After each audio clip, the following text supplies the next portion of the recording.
Hello everyone and welcome to the full series. This will be a movie-length video of my completed series of What If Bulma Wished for a Boyfriend. How would this huge change affect the story from Dragon Ball all the way into the manga? There's a title card on top where there's a full playlist to all my other full series and the full playlist of this series if y'all are interested in watching. Now grab a snack while watching this or have it play in the background while you are working, and let's dive into the completed story of What If Bulma Wished for a Boyfriend. So before we get into the story, there will have to be a few minor tweaks to have the wish be taken in the first place. First one, when the gang meets Yamcha for the first time. Bulma would have to not have any interest with Yamcha, so her interaction with him will remain neutral instead of her falling in love with him. Even with that change, I still see Yamcha following the group as per normal. And when we get to the point where they get captured by the Pilaf gang and Goku becomes a great ape, we will say that Bulma this time around would manage to be able to make her wish for a boyfriend. After the wish is made, Shenron would transport Vegeta onto Earth. Yes, I know a lot of y'all would comment that Vegeta would have to say yes to be teleported to Earth, but let's just skip that over this time for this what if, as it is a what if story. Vegeta is confused on where he is as he looks around, not understanding what just happened. Bulma looks at this new boy, shocked to see that this is supposed to be her dream boyfriend that she wished for. Even though he looks small, around this time Vegeta is actually 16 years old, with Bulma also being 16. Vegeta will lose his train of thought as he looks over to see a giant ape destroying Pilaf's castle. Knowing this to be a Saiyan, seeing how the ape is out of control, he would go over to cut off the ape's tail, as in Goku would revert back into his normal size. He is quite shocked to find another Saiyan, but did recall a time where Raditz did talk about him having a younger baby brother sent off to a place called Earth. He would pick up Goku and fly towards the Earthling, asking them what planet they are on, as Bulma would tell him Earth. Then Bulma would yell out for him, saying he is supposed to be her boyfriend. This puts a puzzled yet red face on Vegeta, saying that he is a warrior and not her mate, as he would just fly away with Goku. Bulma would get very angry as Oolong would try to calm her down, but that wouldn't work. Yamcha would then point out that he did see that other kid having a tail just like Goku. Bulma was angry but also confused on why the dragon just brought some random kid to them rather than someone of her dreams. Oolong would joke, saying that maybe Shenron may have given her the person she was destined to be with. Hearing that, she took it seriously and would quickly want to return home and go back out there to find Goku and Vegeta. With the two, Vegeta finds a secluded place and put Goku down, covering him up since he doesn't have any clothes. He is very confused and begins to think to himself. He doesn't understand why or how he got sent here, but he is currently trapped here as he doesn't have a ship to leave, and the scouter he wore broke when he was teleported over here. He does look at Goku with anger, wondering why he hasn't completed his mission with destroying this planet, as he charges a ki blast right at him, but then he stops and thinks even deeper. Knowing that he is completely away from the Frieza force, this could be his chance to possibly plan to overthrow him. He does seem some use to Goku. He could use this other Saiyan in his current situation, even if he's a low class Saiyan. Some time would pass and eventually Goku would wake up, very lost, and when he looks around, he questions where he is and where everyone has gone. Once he sees Vegeta, he would point out how he has a tail as well, just like him, but quickly realize that his own tail is gone. Vegeta would tell him that he cut it off since he was out of control in his great ape form. Goku would begin to wonder what he is talking about and would ask about his friends and who he is. Vegeta explains how he left them once he figured out that Goku was a Saiyan. This puzzles Goku, saying he doesn't know what he is talking about. Vegeta begins to put it together with the fact that Goku doesn't know what a Saiyan is or his great ape form, and even the fact that Goku doesn't sound like a Saiyan name. Vegeta explains everything to Goku, telling him about the Saiyan race, the events of planet Vegeta's destruction, their great ape forms, and the Emperor Frieza. This is a lot for Goku to take in, as he falls down with tears coming out of his eyes, realizing that he killed Grandpa Gohan. Vegeta yells at him to quit whining as he cannot have a Saiyan being this weak, and he will make him grow stronger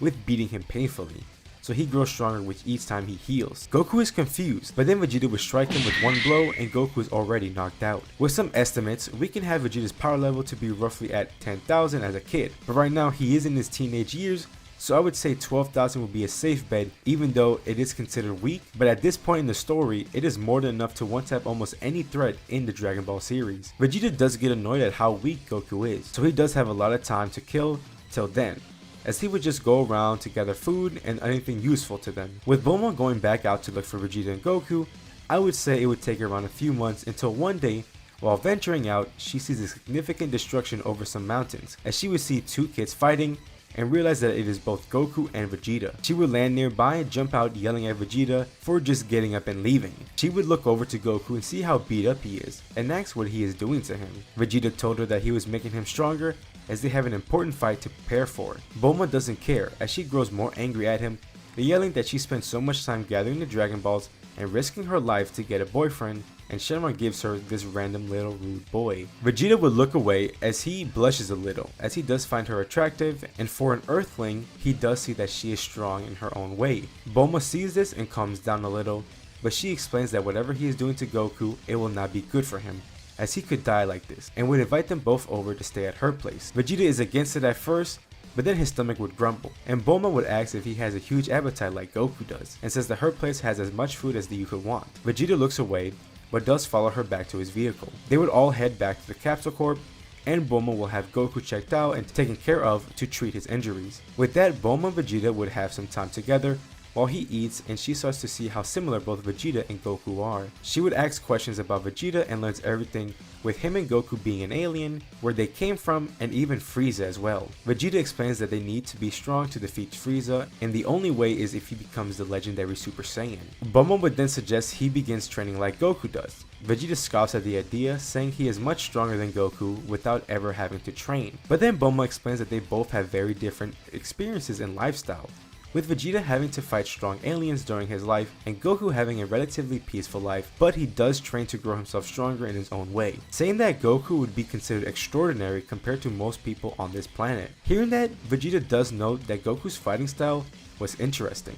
It made him have to try a little bit more harder with sparring with Goku. This does give him some thoughts about a different approach with trying to gain strength. He does also tell Bulma that the gravity of this planet seems a lot weaker compared to their home planet or any other planets he has been to. This gives Bulma an idea and says that she could help them train, but he has to promise not to seriously injure Goku anymore, while she gives him a very stern look. Vegeta stares back at her, almost breaking, with seeing the fierceness in her eyes. He would look away and say that he will try to. Bulma laughs, calling him cute, saying it would take some time while her and her father would try to build this machine. Vegeta looks away, having his head all red from being called cute. He would go walk around the building, thinking to himself what his plan is, if Bulma could really help him and Goku to get strong, and if training would actually work. He does wonder what these Dragon Balls are, and who is Shenron, as he is supposed to be the one who brought him over to this planet. A lot is running through his mind, until his thought processes are broken by hearing Goku calling out for anyone. Vegeta comes by telling him where they are. Goku is excited as he wants to see Bulma. Going around the building, they would find her,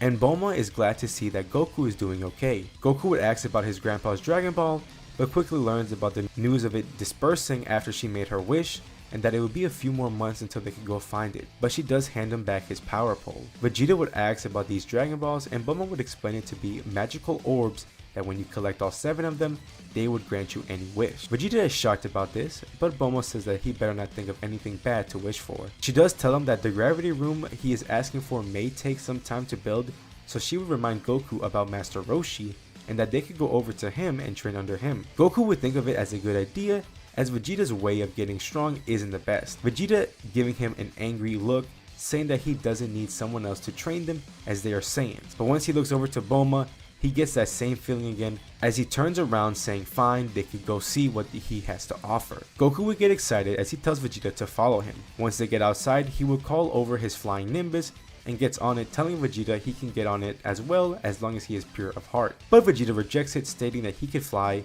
which shocks Goku, and he would ask him to teach him that one day, as it would be cool to fly on his own. They would travel and end up finding Kame House, but once they land there, they are shocked to see Master Roshi already training 2 people, Yamcha and Krillin. Yamcha is glad to see Goku again as he didn't know what had happened to him, but is happy that he is okay. Master Roshi would greet Goku, glad to be seeing him again, and would greet Vegeta as well, but is trying his hardest to keep his calm composure, as Roshi can feel Vegeta's massive ki, and it is something out of this world, and he knows not even with everyone together could they even stand a chance against Vegeta. Where we last left off, Goku and Vegeta ended up at Kame's house to find a way to train to grow stronger. Master Roshi was able to sense how strong Vegeta is, and knows that none of his training would be much for him, so he would switch up his training to have everyone spar with Vegeta at the same time. There was 2 months before the tournament would begin, so for the next 2 months, Goku, Krillin, and Yamcha would all be sparring Vegeta, and when they were all tired out, Master Roshi would teach Vegeta the ways of the Turtle Hermit. Vegeta at first found the training to be useless to him as he wasn't growing stronger, but Master Roshi would explain that power isn't everything. He may be the strongest right now, but there will always come a time where someone is stronger than him, and he may have to use his brain to win the fight, rather than his overall strength. With the way Master Roshi tried to convert Tien, he was doing the same with Vegeta. He could sense how there might be some maliciousness in his heart, but if he really is the same alien race as Goku, he believes that he can become good as well. That night, Vegeta stayed up thinking. He thought the old man was talking crazy as he didn't know how the Saiyan race is. His mind darted to the Dragon Balls. Thinking that it could grant any wish, he thought maybe, just maybe, if he could wish for immortality, then he could beat Frieza easily. More time went on with the training, but Vegeta never really took it seriously. A month would pass as Vegeta is again awake at night thinking to himself, until he's interrupted by Goku. Goku would sit down next to him asking what is wrong, but Vegeta doesn't answer. Goku would then guess that he is thinking about this Frieza guy and getting stronger. Goku smiles, saying that because of him, he was able to grow so much stronger in such a little time. Vegeta didn't say anything, but he has noticed that Goku has grown a lot, and even the Earthlings have so too. Goku begins to talk about Bulma, and how he believes that she could make that gravity machine so that they could train even more and become stronger. He begins to ramble on about everything he knows about Bulma, with how smart she is, and all the amazing things she has invented. All this talk about Bulma got into Vegeta's head as he began to think about her, his face growing red as he would walk off angrily. He turns around to Goku asking if he wants to spar, and Goku's face lights up with excitement. They both get into a fighting stance as Goku would go all out on Vegeta. Vegeta will hold back, but he does see the improvements that Goku has made, with them throwing key attacks and fighting all around the island. They even went up to the air to fight. Even though Goku wasn't the best at flying yet, he had managed to stay floating for quite some time because of him paying attention to how Vegeta would fly and shoot his key attacks. Also with the training from Master Roshi, Vegeta's fighting style improved, as well as he sees how he is struggling less with dealing with Goku's fighting style, as he learns to fight more smart rather than just using brute strength. He thought to himself that maybe he didn't need the Dragon Balls, and with Goku and Bulma, he would be bound to surpass and beat Frieza with his own strength. The following days, Vegeta took the training more seriously for himself and the others. He didn't show it off right away, still using his cold attitude in front of everyone, but Goku and Roshi knew that Vegeta was slowly starting to change. Roshi can tell the bond between Goku and Vegeta with them being the last of their kind. Their bond would no doubt be great, and they would both be able to push each other more and more throughout their life. Master Roshi would begin training in secret, trying to grow stronger than most of his students, but he knew even with his experience, he may not be able to put on a good fight for his two alien students. Vegeta's clothing would be getting worn out, and he would need some new clothes. So Master Roshi would offer his Turtle Hermit gi, and at first Vegeta wasn't a fan of it, but he really had no other choice. Goku would giggle, saying that they matched, which would put an angry but also embarrassed expression to the prince's face. The last month would pass on, and they would prepare to head to the tournament. Now before we do that, we should go over some power levels. Here are everyone's original power levels at this point in the saga. Would have been at 86, Krillin at 50, Yamcha at 35, and Master Roshi at 90. With a training partner that was at a power level of 10,000, this would have those fighters have a goal to reach, which always helps them train harder to grow faster. But it is noted that they only had 2 months. Vegeta's power level would rather remain the same, as no one was a huge boost for him rather than Goku at the end. Goku would have the biggest boost with the fact that he got Zenkais, and even before meeting with Master Roshi, he did train with Vegeta for a few months, and by train I mean get beat up a lot for the Zenkai boost, but I wouldn't say it was too effective, so a power level of 350 would be good. Krillin and Yamcha would be around the same at a power level of 120, and Master Roshi would be at a power level of 130. Once they arrive at the tournament, they are met with Puar, Oolong, and Bulma, as everyone is glad to reunite. Bulma is extra glad to see Vegeta, as she gives him a hug, which Vegeta gets all red and tries to push her off of him. Master Roshi would try to get close to Bulma, but Vegeta would see this and would hit him with a weak gut punch, as he didn't like how he was approaching her. Everyone would sign up, and Master Roshi would actually not sign up for the tournament or disguise himself as Jackie Chan in this timeline, as his main purpose of doing so was to prove to Goku that he is not the strongest, but in this timeline, they already have someone like Vegeta to push everyone to surpass their limits. Another thing is that if I did make him stay, there would be no way I could have made the best final matchup happen, which we would get to later. So with skipping the preliminary matches and getting to the final 8,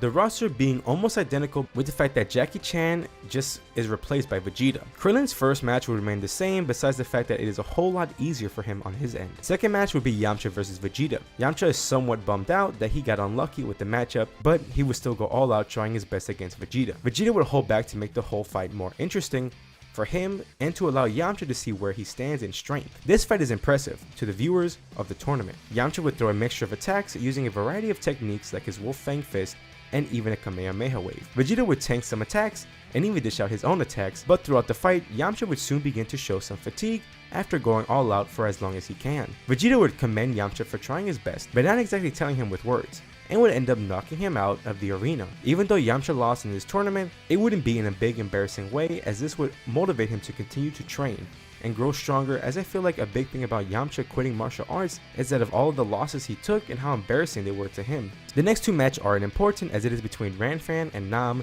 then that will not change much, and Goku's first match would be easier on his side, but I would say that he still manages to grow back his tail during his fight with Giran. The semi-final match between Krillin and Yamcha would begin, as Vegeta would do the same as he did with Yamcha, with holding back, allowing Krillin to see how much he has grown with his training. Master Roshi grew a smile on his face as he believed that Vegeta was starting to change his ways, as he knew what Vegeta was doing, even if the others didn't. Bulma would even cheer for Vegeta, and this would get his attention, but with that distraction, Krillin managed to land a heavy kick right to Vegeta's face. Vegeta didn't move, and Krillin backed away, kind of scared, thinking what Vegeta would do to him. But Vegeta would just look at him smirking, saying he felt that kick a bit, and he has been growing quite strong. Vegeta would power up a bit more, telling Krillin that he is giving him an opportunity to see more power and how he should strive to grow stronger. Krillin smirks and would continue on fighting Vegeta. Prior, it was more equal, and Vegeta was mainly dodging, but now the fight was more of a fight, with Krillin having to surpass his limit just to keep up with Vegeta. Eventually, though, Vegeta would get Krillin to be exhausted and knocking him out of the arena. When they walked to the back, Vegeta would tell that they are strong even if they are just mere Earthlings, but more in a sort of grumpy and mean way. What Vegeta was looking forward to was his final fight with Goku.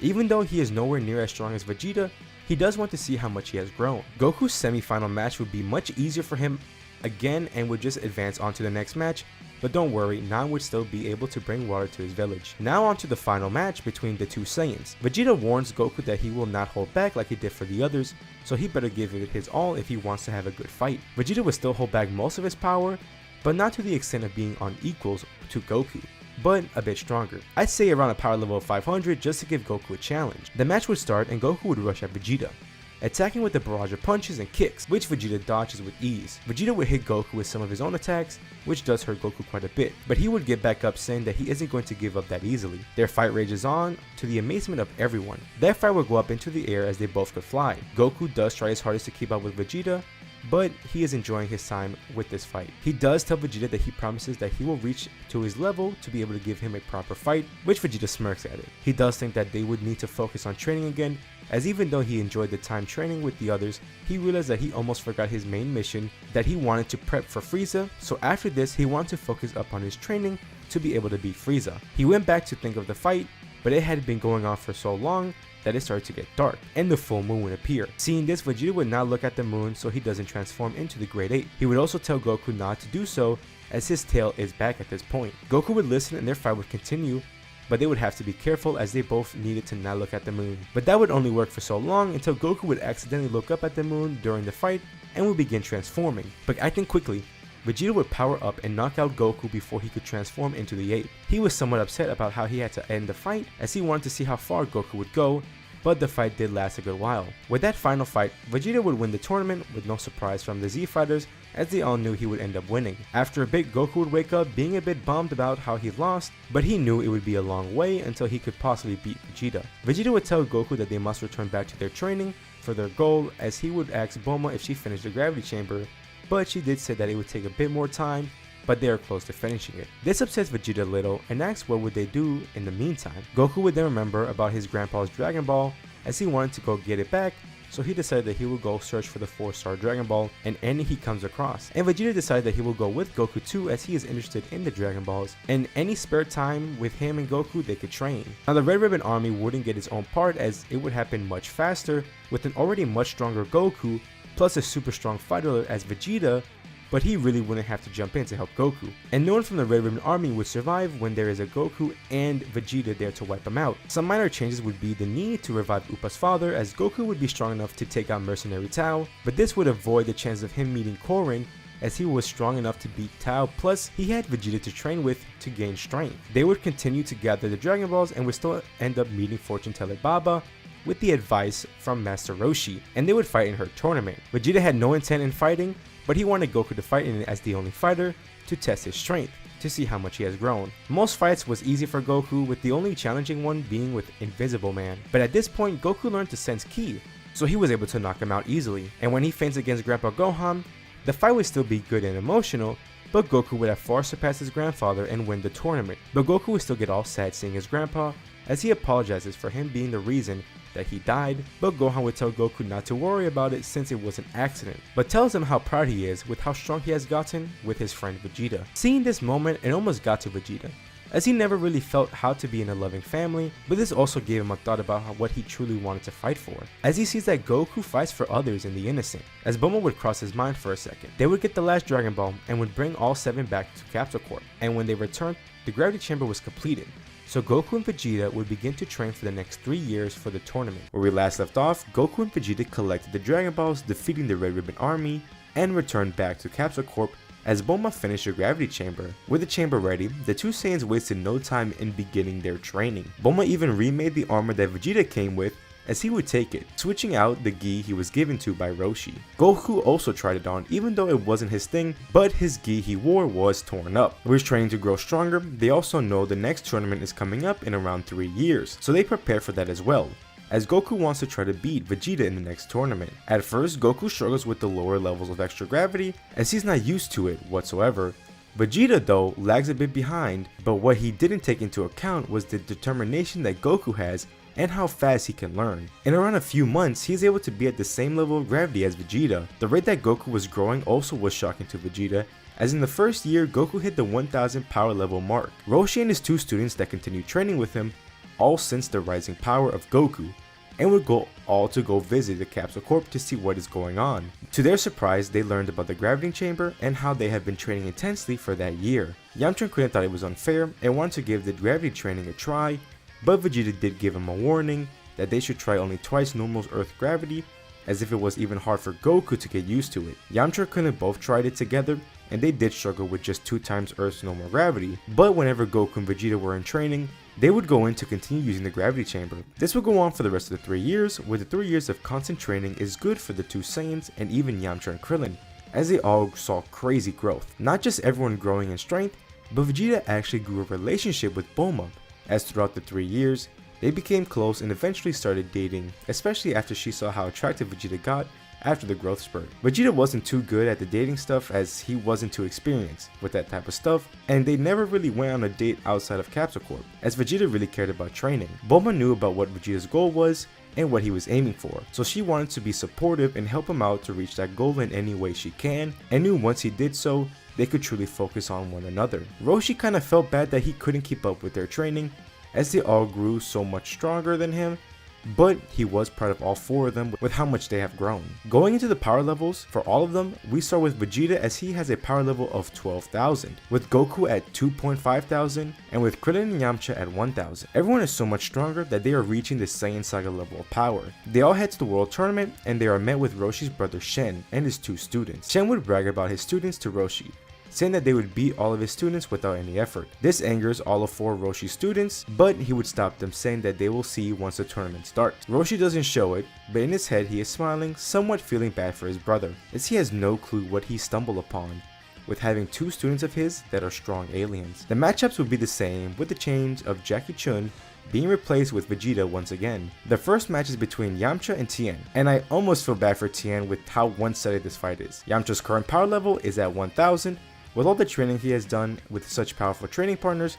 In almost any way possible, he outclasses Tien, and Tien having a power level of 145. Y'all could imagine this fight, especially with how Yamcha is. Even with Tien having more tricks in his sleeve, he cannot do too much to Yamcha. He would throw a variety of attacks at Yamcha, but Yamcha just laughs and toys with Tien like he was nothing. Yamcha continues to toy with him for disrespecting the Turtle School, and they would just throw him out of the ring, winning the first round, as seeing this completely takes Shen a step back, as his strongest student was taken out so easily. Roshi butts in, saying that isn't even his strongest student. Even though things are going well for Yamcha, in this timeline most likely Tien won't have his character change and switch over to the good side. Angrily, after losing, Tien would shoot a surprising Dodon Ray at Yamcha's back, which would hit him, as this shocks everyone. But Yamcha laughs, saying it tickled, as he got back up like it was nothing to him. After that, Tien would be banned from the tournament after trying to kill Yamcha. Next, the matchup would not matter, as Vegeta would easily take on Man-Wolf. But when he did face him, this kinda gave him the idea if it's possible to control the grade A power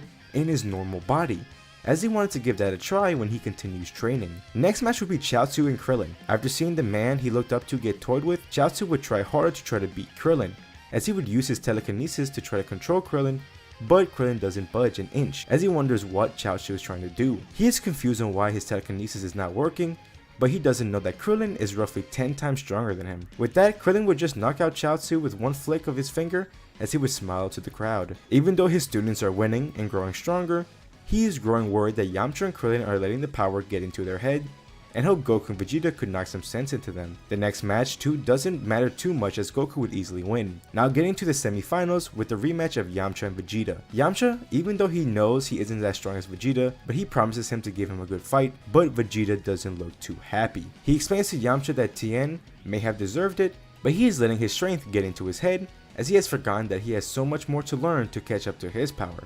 As Vegeta would charge up, powering up to his fullest, as the amount of pressure that Vegeta is creating is making the viewers of the tournament completely dumbfounded with this power, and some would pass out just by being too close. This is the first time anyone has experienced Vegeta's full power. This puts a scared face on Krillin, Tien, Roshi, and Shen, as they never felt a power this immense before, but Goku is just excited to one day reach that power. Most of all, however, Yamcha is frozen, as Vegeta is 12 times stronger than him. He slowly begins to regret how he treated Tien, but Vegeta tells him that he better give it his all, as this fight won't be as easy as the first one. Quickly, Vegeta rushes at Yamcha, trying to kick him, as Yamcha barely blocked it, but the attack did leave his arm almost numb. Vegeta would then send Yamcha flying into the sky, but Yamcha would recover and see Vegeta flying at him. Yamcha quickly charges a Kamehameha wave, shooting it right at Vegeta, but he just flings it away and flies behind him, crashing him right into the ground. Yamcha gets back up slowly, being pretty hurt, but he understands what Vegeta is getting at. He apologizes for his actions, but is reminded that he has a long way to go. He gets into a pose, ready to continue to fight. Vegeta smirks, saying he still wants to be a punching bag. They clash as Yamcha throws everything he's got at Vegeta, but in the end, he would be knocked out, losing just like last time. Vegeta looks over to Roshi, as Roshi would give him a wink and a thumbs up,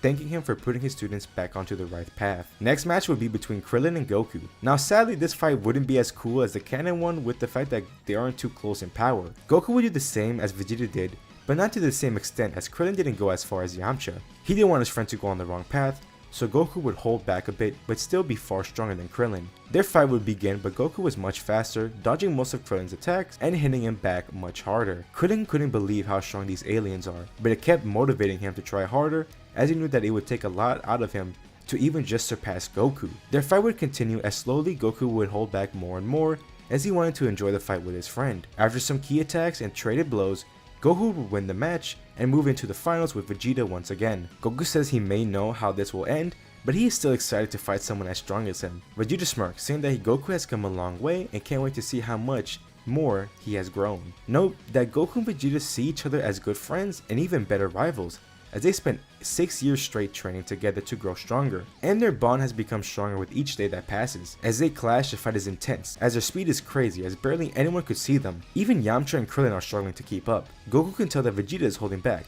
and told him to power up so he can push his own limits. Vegeta listens and powers up further, as the fight gets more one-sided, with Goku not standing a chance, but this doesn't stop him. Every time he falls, he just gets back up to continue to fight with Vegeta. They both are enjoying the fight, as Vegeta likes seeing the drive that Goku has, with the mentality of never giving up. They would even do a beam clash, as they both would use a Kamehameha wave, and the pressure from both the attacks was way too strong, as Roshi said that they could destroy the arena, and even worse, hurt everyone else. Vegeta would stop his Kamehameha and would tank Goku's Kamehameha wave. This is the first time Vegeta has received any type of damage ever since he came to Earth. With his damaged armor, he smiled at Goku, saying he has grown, but now it is time to end this. Vegeta powers up, rushing at Goku, sending him flying, and quickly launches him right back down, as this knocks him out with a smile on his face, as that was the best fight he has ever had. Again, Vegeta has won the tournament for the second time in a row. After seeing the insane fights, Chen and his students are left speechless, as Bulma would go run to Vegeta, hugging him and giving him a kiss on the cheek. To celebrate, they would all go to a restaurant. Goku would realize that he had forgot his power pole, as Krillin would offer to go grab it for him. They would arrive at the restaurant, but Goku, Vegeta, and Yamcha all feel a sudden burst of ki, and it's Krillin's. But not soon after, Krillin manages to return with Goku's power pole, but also tells everyone about the creepy monster he had to fight, as he uttered the name Demon King Piccolo, as this gave a shocked expression on Master Roshi's face. Everyone questions Roshi, who Demon King Piccolo is, and Roshi would tell everyone the story of how he faced Piccolo many years ago, and how strong of a foe he was. Vegeta gets up, saying that he is nothing compared to them now, as he can sense his energy and it's pretty weak. Vegeta states that the two Earthlings can deal with him rather easily, which they couldn't tell if it was a compliment or an insult. All four of them would begin to head over to the direction of the new energy, and once they quickly arrive, it is wraps for Piccolo, as they would all see him with the Pilaf gang. Yeah, they didn't even have the time to go look for the Dragon Balls for him,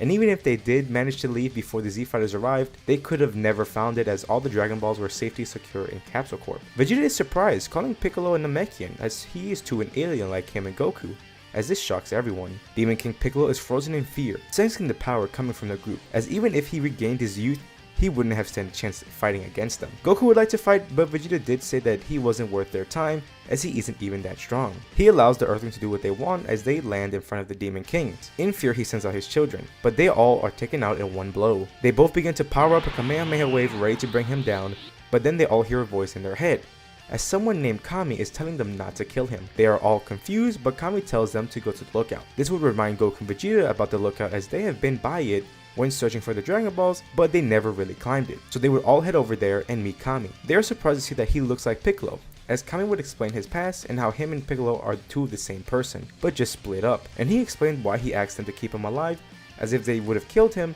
he would have died as well, and the Dragon Balls wouldn't work anymore. They sigh in relief, as that would have been bad if they made the Dragon Balls useless, but also are stunned to learn that Kami is the creator of the Dragon Balls. They would end up sealing Piccolo away and put him somewhere where no one would find him ever again. He thanks them for stopping him and would offer to train them. Vegeta isn't sure about this, but Kami explains that yes, they may be stronger than him, but he does have plenty of things that they could learn to make them better fighters and learn good ki control. He also talks about the hyperbolic time chamber, where one day out here is 1 year in there. This got Vegeta excited and wanted to try it out, but Kami said that the first thing they would need to do is climb the tower first without flying to meet with Korin, then climb up here to be worthy to train with. Quickly, everyone would fly back down, but Vegeta would make an extra trip going back to Capsule Corp to talk to Bulma and ask if she can create a portable gravity chamber, and her being ahead of the game would have already made one, as she thought he would ask one day. He would explain how they stopped Piccolo and where he and the others will be for the time being, but he promises to come by every now and then he stops realizing what he just said.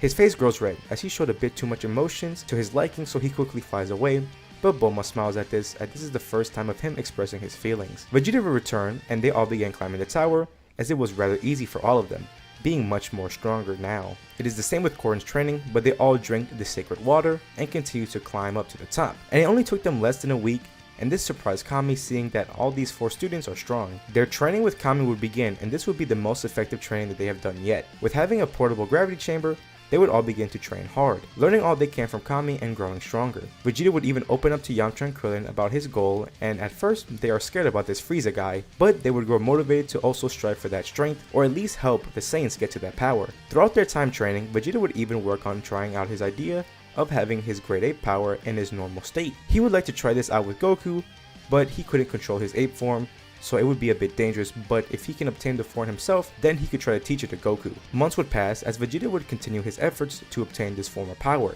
He would fly away and transform into his Ozaru form to figure it out, but he wasn't getting it and it was getting him angry. It would be the 3rd year as he still hasn't gotten the hang of it, and the anger finally blew up as he raged out in his grade 8 form, but slowly he began to revert back into his normal body. But he soon realized that he felt different. Now I know you all may say that this was a cheap way to achieve it. Do I have to bring up how Vegeta obtained the Super Saiyan form? Anyways, he would return back to the lookout and everyone would point out that his power multiplied tenfold, and he has a different look to him. That's when he learned that he has finally did it. He even thought that he had reached the power of the Super Saiyan. The next day, he would ask Kami to allow him and Goku to train in the hyperbolic time chamber, as he did warn them that it may be hard to stay the whole year, and they could always leave early if they need to. But he pushes the advice away, as he and Goku would go in with the portable gravity chamber. Now before we get into that training, here's everyone's power level after more than 2 years of training together at Kami's lookout.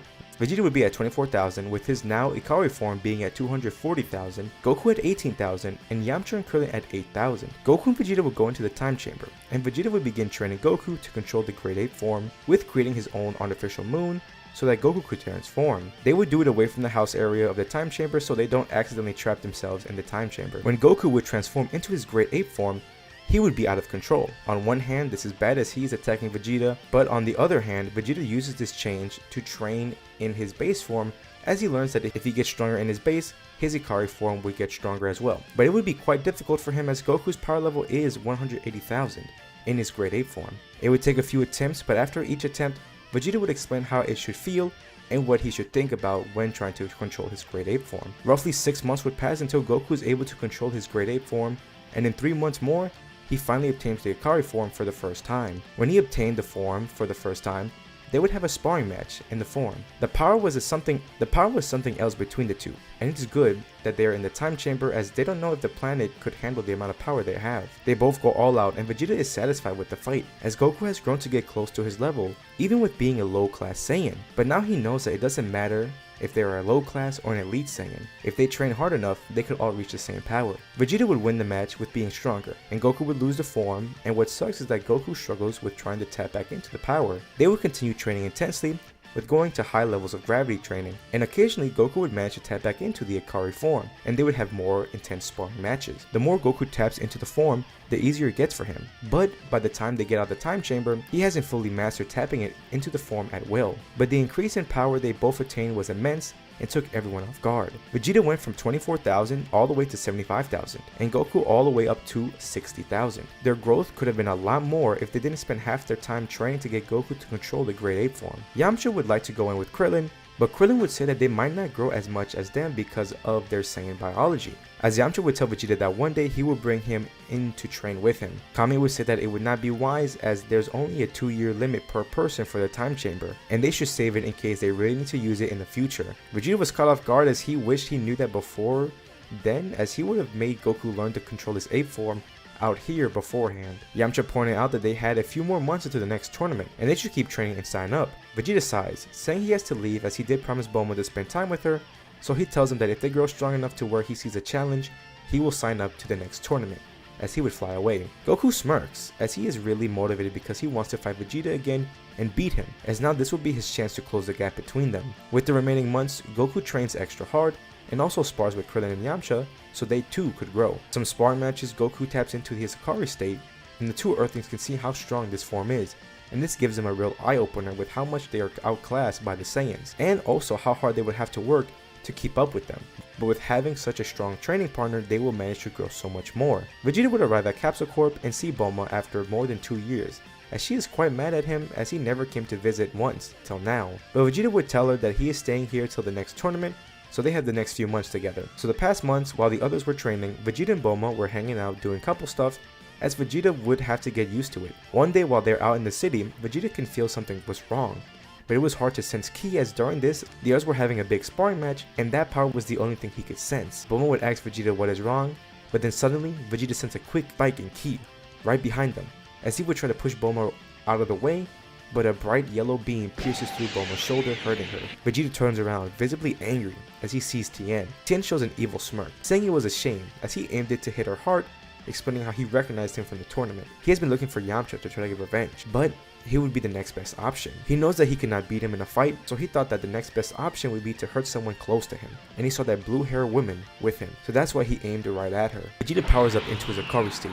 but he continues to power up, but he is completely enraged that Tien tried to kill Bulma. Then Vegeta yells out in pure rage as his hair flared yellow and his eyes disappeared, as he launched right at Tien, grabbing his head, and flies in an insane speed away from the city, as he would throw him into the sky and charges up a powerful Gallic gun, shooting it right at Tien, completely erasing him. Then Vegeta passes out as he begins to fall, and he loses the Super Saiyan form. At the lookout, they all stop their fight, as they all sense that immense power out of nowhere, and then suddenly disappearing. Yamcha and Krillin thought it may have been Vegeta training, but Kami rushes over telling them that both their friends need assistance, as he notifies what occurred down there, as Goku and the others would rush down to Korin to grab 2 sensu beans, and Goku would fly to Bulma while the other 2 head to Vegeta. Vegeta wakes up in a quick shock, as the last thing he remembers was seeing Bulma getting hurt. But then he sees Yamcha and Krillin and asks them what had happened. They look confused at each other as they didn't think Vegeta wasn't fully there in his rage moment, but they explained everything with what Kami had told them. His eyes widened to the fact that he achieved the legendary Super Saiyan form, but he doesn't remember any of it. But then his mind darted to Bulma as he said that they need to go check on her quickly, as they would all go fly back to town. When they arrived, they saw Goku talking to Bulma. Vegeta would go hug Bulma, apologizing that he couldn't protect her, and now he lashed out. But Bulma told him that she is okay, since Goku gave her a senzu bean and explained to her what had happened. Vegeta would thank Goku for helping them out, as Goku would just smile, but would ask if he could tap into the Super Saiyan form again, but he shook his head as he didn't even remember it. But if they both could obtain the form, then Frieza wouldn't stand a chance. Then they're gonna talk about what they're gonna do about Tien, but Vegeta said that he had it coming to him, and this will be a lesson for the Crane School. After this event, things will go on and everyone would continue training, but this time at Capsule Corp, as Bulma wanted Vegeta to be close while he wanted to see if he could obtain the Super Saiyan form again, and wanted the aid of Goku and the others. They had time to train for about 2 months. During those months, Goku was able to activate his Akari form at will now, but Vegeta wasn't able to tap back into the Super Saiyan form. However, during one sparring match, they were trying to make Vegeta mad so that he could possibly transform into the Super Saiyan, but the only thing that changed was his aura turning yellow for a bit, but wasn't able to break through the barrier. Here are the new power levels. Vegeta went from 75k to 85k, as he did take a small break from training, while Goku was able to boost his 60k to 80k, gaining close to Vegeta. Yamcha and Krillin had a huge boost since they got good sparring matches with Goku in his Akari form, as it went from 8k all the way up to 20k. Now this entire tournament will be completely different, with basically losing half of the original roster. With Tien and Mercenary Tao already dead, Demon King Piccolo being sealed and never creating Piccolo Jr., and with no threat, Kami wouldn't need to disguise himself to participate in the tournament. So with Vegeta taking one of their places, the others will be replaced by some random fighters, but a good thing would be the lack of threat in this tournament, and everyone could just enjoy the tournaments and the fights they will have without any worries. When they're in the preliminary rounds, the gang would meet up with Chi-Chi and the whole situation with Goku and her would remain the same. The group would be shocked that Goku would have made such a promise, and Vegeta would hit Goku across the head and explain to him what he said to her. The first matchup would be Vegeta versus another fighter, which wouldn't be much for him, but when we go to the next match, it would be a lot easier for Goku, but he would spend time trying to figure out who this fighter is, as once Chi-Chi explains who she is and what Goku promised her many years ago, it would come back to Goku. Now with being around Vegeta and Bulma a lot and having some knowledge about relationships, Goku would still end up proposing to Chi-Chi and have a concept of what couples are. This move shocked everyone, as Bulma would give a look to Vegeta, almost looking mad at him that Goku married before them, and how quickly he did it. The next 2 matches for Krillin and Yamcha would be pretty simple since it was no challenge for them at all, but when we go to the semifinals, that is where things get interesting, with it being Goku against Vegeta, and this is the first time they have won against each other that wasn't in the finals. They both get in a stance. They made a promise not to use their Akari form so they wouldn't cause too much damage. Vegeta doesn't lie and tells Goku that he is a bit nervous since he has slacked on his training a bit, and Goku got close to catching up with him in strength. Goku giggles, telling him that he will win this time as they both charge up and go to attack each other. They're almost even with having similar fighting styles, so it is hard for one to outsmart the other, but Vegeta does have the slight advantage with him still being stronger than Goku. He lands a strong punch which pushes Goku away, but he just smiles saying that he did come up with some attacks in case he wasn't stronger than Vegeta. Their fight would continue, and the first technique he catches Vegeta off guard with would be his solar flare, which would blind Vegeta, and then Goku would take his chance slamming Vegeta down and shooting some ki blasts which hit Vegeta directly, as he would get up slightly damaged. He smirks, being impressed as he is not surprised that Goku would come up with some strategies when it came to fighting people stronger than him. Their brawl would continue, and this time it would be a bit more even after the damage that Vegeta took. The extra training that Goku did was now showing its benefits, as now Goku was winning the fight with the various techniques that he was learning during his training. He used other attacks like the after image, shooting Kamehameha wave out of his feet, and began to outsmart Vegeta. Vegeta almost regretted his pause in training as he was getting his ass kicked. In the end, Goku would win against Vegeta for the first time, as he would celebrate and give a hand to Vegeta, saying that it was a good fight. Vegeta said that he still has more wins under his belt, and if they went all out, he would have lost, as Goku laughs, agreeing with Vegeta, but they would continue to grow stronger to have better fights in the future as they both shake their hand. We move on to the next semi-final match, as it would be also a really good fight between Yamcha and Krillin, as they are basically equals, as they always have been training together. This fight is practically a stalemate for some time, as one could not outmatch the other, but what would be the deciding factor for the winner of the match would be Yamcha, because he has longer legs and arm. I'm sorry, Krillin. Then we go to the finals. Yamcha is looking forward to fighting Goku, even though he knows he will lose, but it is a breath of fresh air that he made it to the finals this time, and that he isn't losing against Vegeta for the 3rd time in a row, so he is taking this well. Goku will hold back as he does want to have a good fight with Yamcha, and so Yamcha can test out his own skills. Yamcha would throw out all of his attacks on Goku using his Wolf Fang Fist, Kamehameha Wave, and his new attack, the Spirit Ball. All the attacks were intriguing to Goku, but nothing did faze him. He laughs, saying how far they both has come, as Goku would remember the first time they fought, and how he basically lost to him, but only because he was hungry, and now they finally got their rematch. Yamcha agrees, even though he is super outclassed, but maybe one day they could be equal in power, and then they could have a real fight. The fight continued, as it was entertaining to watch, but in the end, Goku would come out victorious and win his first world tournament, as everyone would cheer and celebrate. After the tournament, Goku and Chi-Chi would end up getting married, and not long after, Bulma and Vegeta would get married as well. Now we get into the 5-year time skip, and trust me, they will not just sit around. Goku, Yamcha, Krillin, and Vegeta will continue training. They would explain everything to Chi-Chi about Frieza and Goku and Vegeta being aliens, and I feel like she would understand it and allow it as long as Goku would spend time with the family. But also once Gohan was born, Vegeta and Bulma also had their first kid, being Trunks, and with that, Chi-Chi and Bulma would spend time together, and their kids would too hang out, and growing up become good friends. They did everything together, both extremely smart and even with amazing potential since their fathers are much stronger at this point in time. Once they turned 4 years old, Trunks would start training with his dad from time to time, and Gohan would want to as well, seeing Trunks train. Chi-Chi wasn't too sure about this, but Bulma would come in saying that if she's worried about Gohan's studies, he could continue his studies here at Capsule Corp. Hell, Bulma is smart and has a lot of money, so I can see her giving Trunks amazing schooling with all the money she got and her own knowledge, so she could offer that to Gohan as well. With that, Gohan would also begin training, and now the Z Fighters grew to 6 members. During the training, Krillin and Yamcha began to catch up with the Saiyans, with being to withstand close to the same levels of gravity as them, until one day Vegeta managed to tap back into the Super Saiyan transformation. The power felt by everyone was huge, as this is on a whole nother level than their Ikari form. Vegeta cheered at being the legendary Super Saiyan, and knows now that training will allow them to reach new heights. At this point, Vegeta manages to obtain the Super Saiyan form a year before the start of Z, so this will boost the training for them all, and the half Saiyans are joining in at this already overpowered training partner. Vegeta would try to help Goku obtain the form as well. They do wonder if their sons could become Super Saiyans, but right now he wants Goku to achieve it first. I would say that it is safe to say that he would be able to tap into the transformation once during the remaining year, but like his Ikari form, wouldn't be able to tap back into it at will just yet.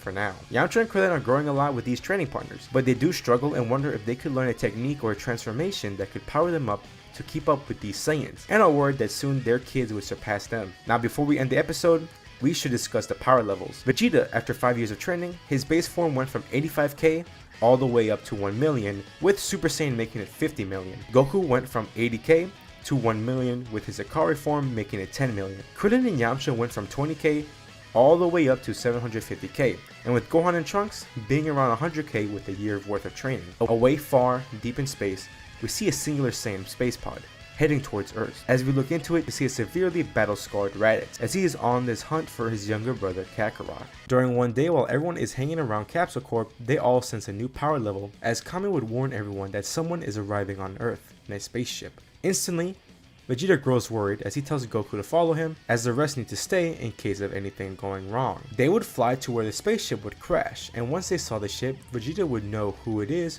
with having similar ki. Raditz would come out of the spaceship, and once he sees his younger brother, he smiles. But then he spots Vegeta. He gets a shocked but also very angry expression as he would rush over and strike Vegeta, but Vegeta manages to block it easily. Goku is confused and asks what is going on. Vegeta would tell Goku that this is his older brother, and they used to work together before he was transported here with the Dragon Balls. Raditz is confused and tells him to explain, as Vegeta would tell him about the Dragon Balls and how someone wished for him to be teleported here, as he would then ask what had happened to him and Nappa after he was taken. Raditz's body shakes a little, as if he was traumatized with all he had experienced. He explains that once Vegeta disappeared, as that left Nappa and Raditz shocked, and they couldn't find him anywhere on the planet. Once he returned back to Frieza to give him the news, he was furious that Vegeta just disappeared, and also he didn't really believe them, and out of anger, he would shoot a dead being killing Nappa, since it was his job to look after the young Vegeta. And without Vegeta, he probably wouldn't do well with listening to Frieza. He looks at the young Raditz as fear striking his eyes, as Frieza likes this, saying he would keep him alive for now, since he would listen to Frieza. But he warns Raditz that he is quite weak, and if Raditz doesn't grow stronger and prove himself to be useful to him, then he would just kill him. This would have an everlasting fear on Raditz's mind throughout his time growing up. With being forced to grow stronger, he would have to be more brutal in his future missions rather than be smart, as the only way he could think that he can grow stronger is through Zenkais. He would travel to many planets to conquer it, and many times he almost faced death. With all the fighting he has gone through, with this many years of going through life or death fights, he would grow insanely strong, as he is alone without being able to rely on Vegeta or Nappa. By the time he decides to go to Earth to get Goku, his base power level is at 90,000. He grew past most of Frieza's underlings, only being weaker than Captain Ginyu. He would have become Frieza's new right-hand man, as he was very loyal to him, mainly because of the fact that he was terrified of him, but he would notify Frieza about his brother and how he could be useful to him if he can bring him in. Frieza would allow this, but also tell him to return swiftly,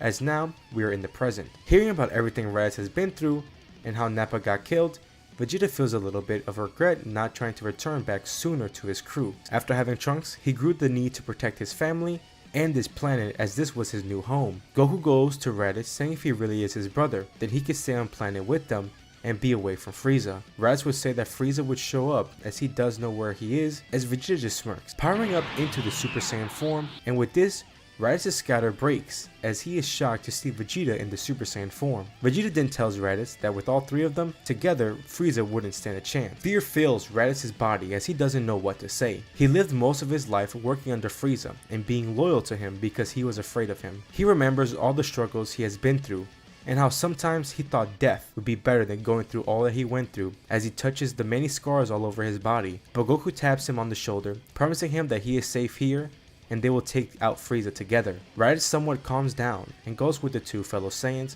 as he is introduced to their families and friends. They are all shocked that there is another Saiyan, and technically now their family is bigger, with Gohan and Trunks having an uncle. To Yamcha and Krillin, they are surprised that they are stronger than this Saiyan, but would think soon that he would surpass them as well. Bulma would ask Vegeta if there are any other Saiyans out there, and with Raditz coming for his brother, this will make Vegeta remember about his younger brother Tarbal. Bulma would say that they should use the Dragon Balls to wish for all the remaining Saiyans to be brought here, and Vegeta would think that would be a good idea, as then they could have more people to face off Frieza. They would collect the Dragon Balls to wish for every living Saiyan to be transported to them. With that wish made, 3 Saiyans are teleported to Earth: Vegeta's younger brother Tarbal, Paragus, and Broly. They are confused about what just happened, and Vegeta would come up and explain everything to them. Paragus would soon realize that Vegeta is the son of King Vegeta, and would instantly send Broly to attack Vegeta. Vegeta powers up into his Super Saiyan form and would grab a hold of Broly and knock him out in one blow. Note, this Broly is a lot younger than when Goku and Vegeta originally met him, so this Broly is a lot weaker, and the fact that Goku and Vegeta have been training together for much longer in this timeline. Vegeta would demand Paragus to explain himself as Paragus stands there in shock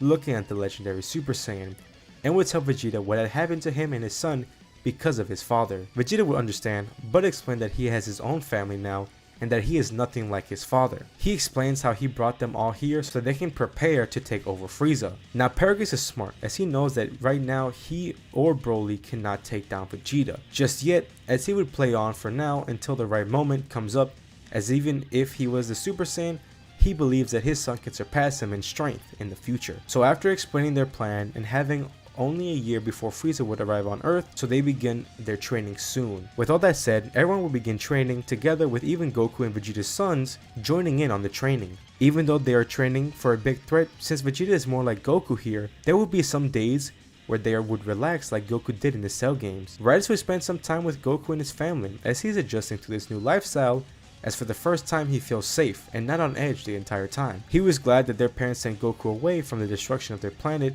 as he built a nice life for himself. Raditz would tell Goku and his family stories about their father and how he was a great warrior, and the big fact that Goku looks like a spitting image of him. The same would go for Tarbal meeting Vegeta's family, as Tarbal was happy seeing his brother having a family and how well he treats them. Bulma would allow Paragus and Broly to stay at Capsule Corp and would give them everything they need. It would be hard for them to settle in, but it was far greater than their living standards on planet Vampa. Throughout the year, Vegeta would slowly start to talk to Paragus and try to convince him that he isn't his father, and basically with how Goku would normally convert his former enemies into allies, Vegeta here would do so as well. Paragus would slowly begin to start to trust Vegeta, and his hunger for vengeance would disappear more and more. The Saiyans, training together, would actually form a strong bond with each other. They are surprised to learn about the hybrid Saiyans and how much potential they all have. However, slowly the humans begin to be left behind as they were struggling to keep up with the Saiyans, until one day Kami would call them over, telling them that there is a way for them to grow stronger and potentially keep up with the Saiyans. He would be able to pull some strings, and since it's for a good cause, he would be able to convince King Yama to allow both Krillin and Yamcha to go to King Kai for some training, even though they are both alive. Even though most likely they wouldn't be needed to help fight Frieza and his army, it would still be good for them to grow stronger in their own way away from the Saiyans. They would travel through Snake Way rather easily, and with 6 months remaining, they began their training under King Kai. With Paragus not really training to become stronger, he would help Bulma with her technology, as I have no doubt that he has a high intelligence, as he created the collar to keep Broly in control in the movie, and he would also have experience with alien tech that can boost Bulma's level of technology, as they would be able to create healing pods as the fighters can use to heal up rather than relying on sensu beans. Moving to the Saiyans, they all train together most of the time besides the short breaks they would take, as it would really benefit them. Goku would actually learn the Super Saiyan form and with Vegeta, they would begin training to go through the different grades of Super Saiyan. They would also notice the potential of Broly, with the fact that the more they fight, the stronger he grows over time. Raditz would actually have to compete with the Hybrid Saiyans as their growth is impressive, and he is trying his best to keep up and even surpass them. Turbo isn't too big on being a fighter, but knowing what is going on, he does train with the others but only strives to be as strong enough to be able to take on some of Frieza's strongest underlings rather than Frieza himself. With the surplus of strong training partners and the gravity chamber at their disposal, I wouldn't be surprised if they started to reach Android Saga levels of power. During some sparring matches, Goku and Vegeta would attempt to teach the others to obtain the Super Saiyan form, which they all struggled with, but the mistake they would have made was angering Broly, as he would tap into the Ikari form and started losing control. They would try to contain the fight, but Goku and Vegeta would have to bring the fight into the air, as together in their Super Saiyan form, they fight Broly. But even the other Saiyans and Half Saiyans would have to join in to help them out. With some luck and a lot of teamwork, they managed to knock out Broly out before he was growing too strong. After that fight, they know not to let Broly transform just yet, as that fight was way too close for them to lose. But they were quite surprised that he too had the Ikari form. They almost forgot about it after they attained the Super Saiyan form. So instead of teaching them the Super Saiyan form, they would teach them the Ikari form, as everyone still has their tails. With all that Raditz has gone through, he actually already knows how to control his Grade 8 form, and he is the only one able to obtain the Ikari form at will. As the others, it could be a bit dangerous as they do not know how to control the Grade 8 form, and for their sons, they are just far too young to try that just yet. Soon, the year would be over, so let's discuss power levels. Goku and Vegeta are at equal stats, both having a base power level of 50 million, with their Super Saiyan bringing them to 300 million, as they have up to grade 2 of Super Saiyan. Broly would be next as his base of 25 million, Raditz as a base of 5 million, with the Ikari form it would bring him up to 50 million. Trunks and Gohan, just like their fathers, are at equal standings, with both having a power level of 3 million. Finally, Turbo would be standing at a power level of 2 million, as once he decided that he was strong enough, he decided to slow down on the training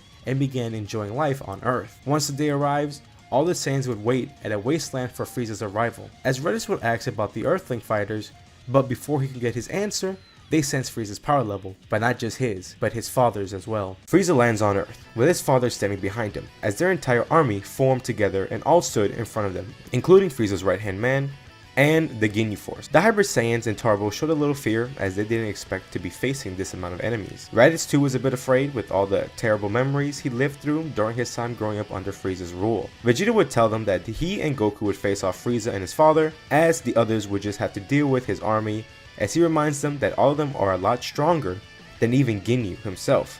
And even if they have the numbers against them, it doesn't matter if they are all very weak compared to them, as he and Goku flies off to fight Frieza and Cold. Many army soldiers would try to rush at the two Saiyans, but they managed to overpower them by a lot, to the point where they are nothing to them. They land in front of Frieza and his father, and Frieza is glad to see Vegeta alive and well, as he did always wonder what had happened to him. He began to tell Vegeta all the torture that Raditz went through and how he killed Nappa because of his disappearance. This started to anger Vegeta, as he powers up into his Super Saiyan form. He grows a little cocky, telling Frieza how he trained his whole life to grow stronger than him and to defeat him for what he did to the Saiyans.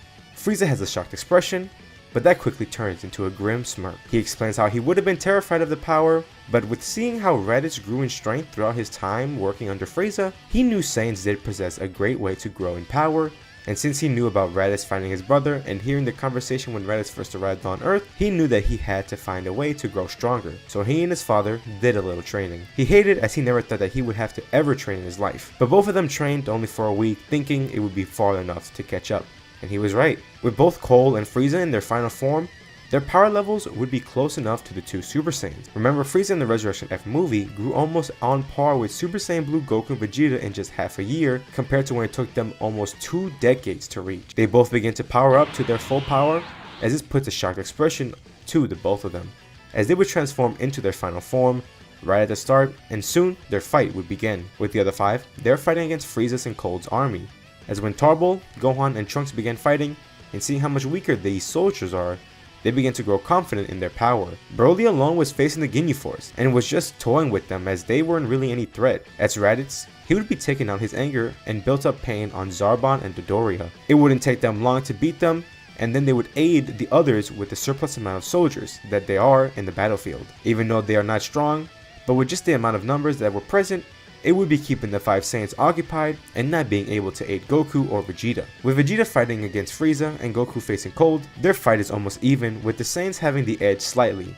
with the help of the techniques and how advanced their fighting styles are, but they don't know how long they would be able to keep up the advantage. Frieza and Cole would begin to fight more dirty, as they would actually try to destroy the planet by attacking it with their ki blast, so Goku and Vegeta would try their best with protecting the planet from their attacks, but in turn, this would hurt them greatly. When they continue to fight, they are slowly going on the losing edge, as Raditz would see this as he begins to grow angry, seeing his brother getting hurt and all the pain that Frieza caused him growing up. He transformed into his Ikari form as he rushes to aid his brother and Vegeta, knowing he wouldn't be much help, but he has to do something to give them a chance. He tries to strike at Frieza, but it barely phases him, as Frieza would grab a hold of Raditz and begin to beat him badly, teaching him a lesson on what happens if you betray Frieza. He beats on Raditz until he is back on his base form, as he crashes down to the ground, barely conscious. Goku and Vegeta are worried about Raditz until they see Frieza and Cold both charging up a death ball, ready to destroy the planet. They prepare to blast the attack back, but then suddenly Frieza and Cold are interrupted. With them being caught off guard, Cold is instantly sent crashing down into the ground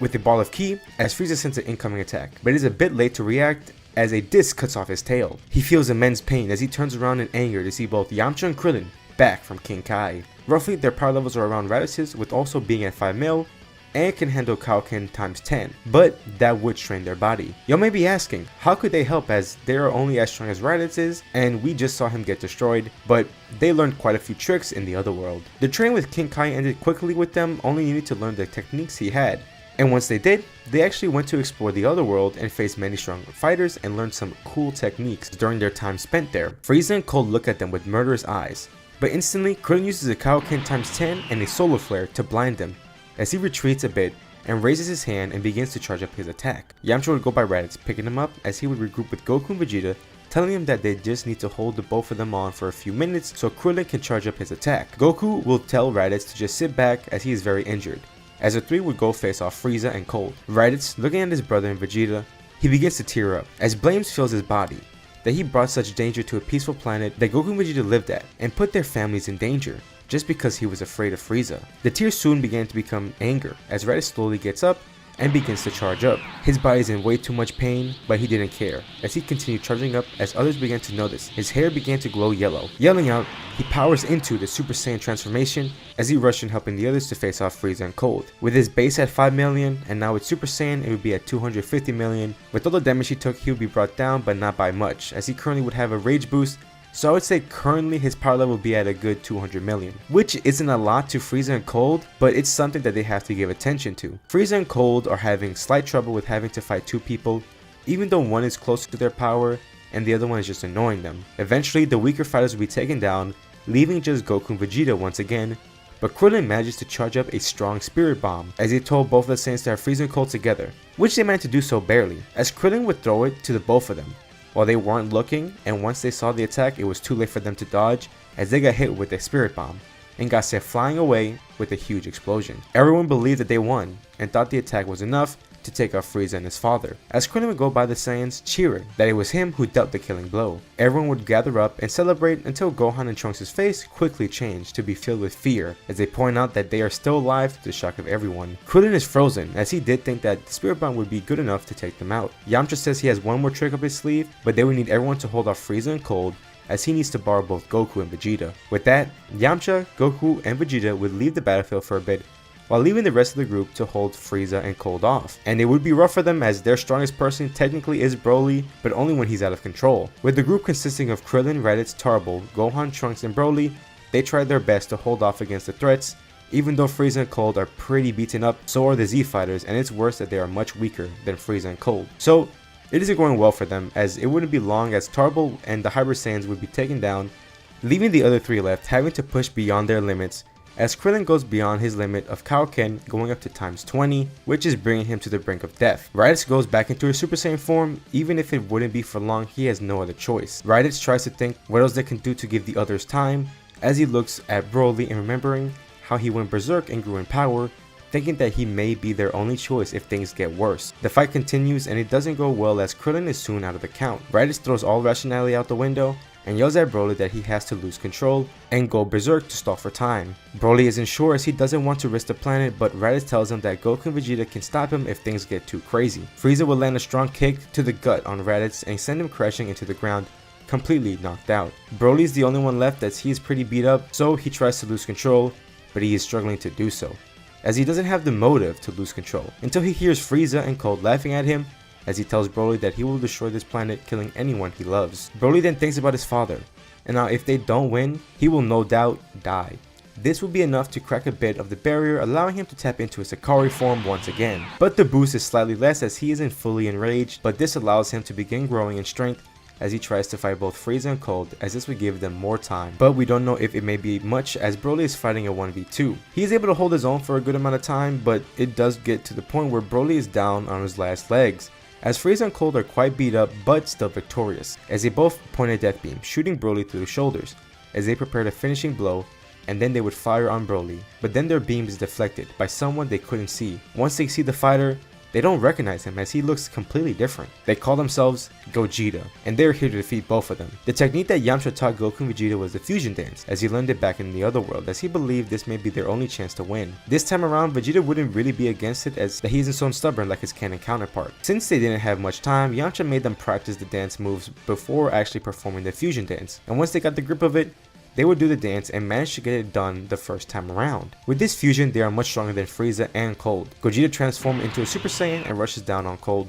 sending him flying as he grabs a hold of Frieza and brings him along, as he deals with the two at the same time. He is so fast that neither Frieza or Cold can do anything to counter Gogeta, and each hit he lands deals major pain to the two. Gogeta states that he would have liked to defeat them as Goku and Vegeta, but they have too much to protect on this planet to let their pride get the better of them, as they would prepare to end this fight as they charge up two Soul Punishers on each hand and throws both of them at Frieza and Cold, as they would both perish from the attack for real this time. As Vegeta would power down, Yamcha would shout that they need to hurry and bring the others back to Capsule Corp as they need to heal up badly. They would grab everyone and return to Capsule Corp. Both Bulma and Chi-Chi were worried about their sons as they looked injured, but were more or less okay. But people like Krillin and Broly needed to go into healing pods quickly as they were close to death's door. Bulma and Chi-Chi are confused on who this new fighter is, but then that's when the fusion wears off and Goku and Vegeta would go back into being themselves as they both fall over, being completely worn out after this major fight. After the victory of beating Frieza, things went on as normal for the Z Fighters as they would continue to train, and Goku and Vegeta would each have their second kid, with that being Goten and Bra. The other Saiyans like Tarbell and Raditz would settle down, starting their own family. Slowly, they began to train less and less as they had families to care for, but also after beating Frieza, they thought things were good for now, as they were free from his rule. 3 years down the line though, Goku catches a horrible heart virus that would take his life. They tried everything. Senzu beans, the healing pod, and even the combined forces of Bulma and Paragus wasn't enough to cure Goku, as he would pass away from natural causes. This took a toll on everyone, as here they were like a big family. The people more affected by it were Chi-Chi, Gohan, Vegeta, and Raditz, as the two Saiyans saw him as their brother. Trunks would try to be there for Gohan as they are best friends, but time would continue to go on as normal as 7 more years would pass on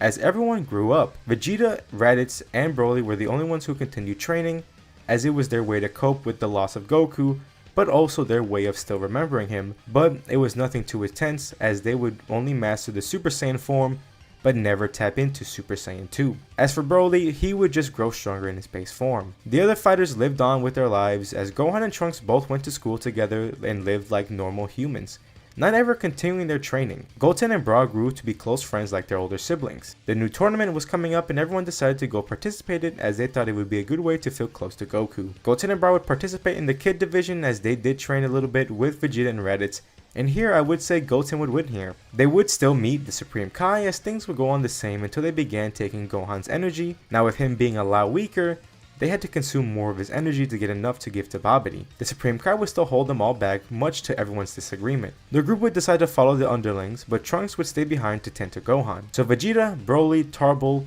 Raditz, Krillin, and Yamcha would all go with Supreme Kai to stop Babidi. Once they arrived, Dabura would spot them as he would spit, turning Krillin and Tarbell into stone. The remaining 4 would go into the hideout, and the first 2 matches would go pretty similarly, with Raditz just taking Goku's place, but when it came to fighting Dabura, no one here is strong enough to take him on besides Broly. Knowing their only chance is if he loses control, Broly quickly taps into his Ikari form without thinking, but this would heavily backfire on the group, as with his immense energy, he allows Buu to be released, and things would go down for our heroes here. With Buu being released, Broly would switch his sights on him and begin brawling it out with him, while the other three would fight Dabura, and with them ganging up on him, I would say it's close to an even match and maybe on their side. But when it comes to Broly, things aren't as good, as all the damage he does to Buu just regenerates. Buu is entertained by Broly for a bit, but soon begins to get bored, as even though he does grow stronger, he still isn't able to fully kill Buu, so Buu would just use his magic to transform Broly into candy and eat him. This shocks the other fighters, as this would give the chance for Dabura to deal a killing blow to Yamcha, leaving just Raditz and Vegeta,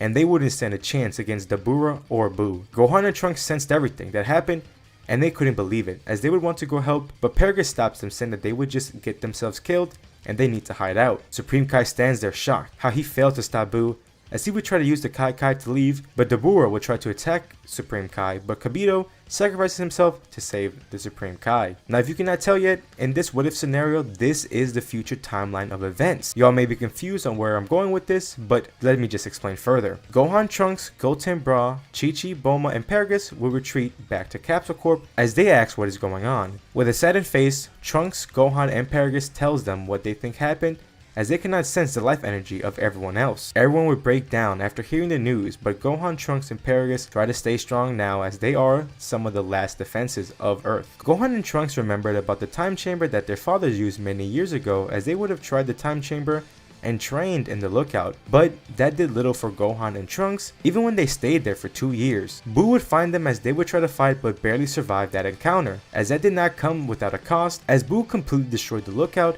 and killing Kami with it, as then they had no Dragon Balls to rely on. Years would pass on as Buu would slowly terrorize the people of Earth, as he would eventually kill both Dabura and Babidi, as he wanted to do his own thing. Gohan and Trunks would try their best with training their younger siblings, but also save any survivors they can from Buu. The situation here is much worse than the canon future timeline, as both Gohan and Trunks are much weaker than even future Gohan, and the threat is much more powerful. I would think that they could tap into the Super Saiyan form but not fully master it. Buu would take his time destroying the planet, but would be faster than the androids. But also here, Bulma would still create the time machine, but would also have the aid of Paragus. The machine is almost done, but suddenly Buu begins to attack a nearby city with survivors, as Gohan and Trunks were currently training Goten and Bra at the time, as the two students said that they could take out Buu if they all worked together. At this point, Goten and Bra are around 16 years old and could use the Akari form. Gohan and Trunks looked at each other and know what they had to do, as they both knocked out their younger siblings, apologizing for what could have happened to them if they brought them along. They would both head to the city where Buu is at and face him off. In their Super Saiyan form, they begin to fight off Buu, but it doesn't go well for them, not being nowhere near strong enough to take on Buu, and sadly, they would meet the same fate that their fallen friends and family, as they would end up being turned into candy and eaten by Majin Buu. At this point, only Paragus was able to sense their energy disappearing as he collapses to the ground. Bulma would help him up and ask what is wrong, as a dark look on his face appears, telling Bulma the bad news. Soon, the two last fighters wake up from being knocked out and realize that Gohan and Trunks had left, as they would go over to the city that was being attacked, as all they saw was pure destruction. But they couldn't sense Gohan or Trunks, but they also didn't see any bodies, so they held hope and that they had returned to Capsule Corp injured. But once they arrived, all they saw was a sad Bulma and Chi-Chi, as Paragus was trying his best to comfort them, as when their mothers locked eyes on them, they immediately rush at them, holding them close, as Goten and Bra was the last people they have. They asked what was wrong, as Paragus would explain that their older siblings both had been killed by Majin Buu, as this news shook them to their feet, as they told everyone how they stopped them from going with them to fight Buu, and maybe if they had went with them, they could have survived. Paragus explained to the young ones that there was nothing that they could have done, as what their older brothers did was to protect them from a horrible fate, and said that now they are the last hope to save everyone, as he would try his best to train them up. He may not be strong himself, but he did watch and study a lot when his son Broly used to train with Goku, Vegeta, and the others. After a bit, Bulma would get herself together to finish the time machine, as after about another 2 years, it would be completed, and they would send Goten and Bra back in time a good bit after the defeat of Frieza. Once they arrive, they see how different Earth once was. To be fair, they somewhat remember it how it all went down when they were only around 10 years old. Not long after, they would be met with both Goku and Vegeta, as they asked them who they were, and they stood there completely frozen, as this was the first time seeing their father, well, at least for Goten, as Goku died when he was still a baby, and all he knew was the stories he was told by others about Goku, but for Bra, the first time seeing her father in a long time. Tears swelled in their eyes, but they wiped them away for now, telling them that they need to gather everyone as they have an important warning to tell them. Everyone meets at Capsule Corp as Goten and Bra explain to everyone the future threat that will come in around 12-ish years, how Goku died to a heart virus and giving him the cure to the virus, the terrible fate that everyone faced in the future, and lastly, their identities. The last part caught everyone off guard, especially Goku and Vegeta, as at this point Bulma and Chi-Chi are still pregnant with their second child. Both Goku and Vegeta go up to their future child and apologize for what they had to go through without them, but promise that this time things will be different. They also met with their older brothers, which was kinda a bit weird for them as currently they are older than them. Goten and Bra decide to stay here a while as they need to train up and figure out a way to defeat their version of Buu. They would tell the others about a being called Supreme Kai, as he was the one that warned them about the threat, but it was too late for them to prepare, and if they wanted to stop Buu, they would need his help. Yamcha and Krillin came in saying that they don't know a Supreme Kai, but if they ask King Kai, maybe he will know, as they would go to see King Kai and ask him about the Supreme Kai. Now with all that settled, a huge training arc would begin for the next 12-ish years, as a lot would happen. With everyone around, they would make sure that Goku would take his medicine so his heart virus would be completely avoided. Every Saiyan excluding Tarbell and Paragus would train intensely, with even Goten and Bra joining in. Knowing what's at stake, Gohan and Trunks would continue their training, and unlike their future selves, they wouldn't live a normal life, as in just 1 year, everyone besides Broly learns the Super Saiyan transformation, with Goku and Vegeta perfecting the form and starting to break the limit to try to achieve something above Super Saiyan. With Yamcha and Krillin, they would learn about the Supreme Kai and even get in touch with him. Explain to the Kai everything. They will tell the Saiyans, but they said that they should train with the Supreme Kai, as they have their own power that they could make them all strong. So the Supreme Kai would train Krillin, Yamcha, but to be fair, he didn't really like the fact hearing about the time traveling, as it was against the rules, but it was for the threat of Buu, as after hearing how his future self failed, he wanted to make sure that he wouldn't do the same. So, while the Saiyans would train on Earth learning the Super Saiyan forms, Krillin and Yamcha would stay with the Supreme Kai and train with him for the next decade or so. The Saiyans would continue training every day and eventually would try for Broly to obtain the Super Saiyan form as well, with all of them being strong enough to take him down together if he loses control. It would take him a few tries, but after 2 years,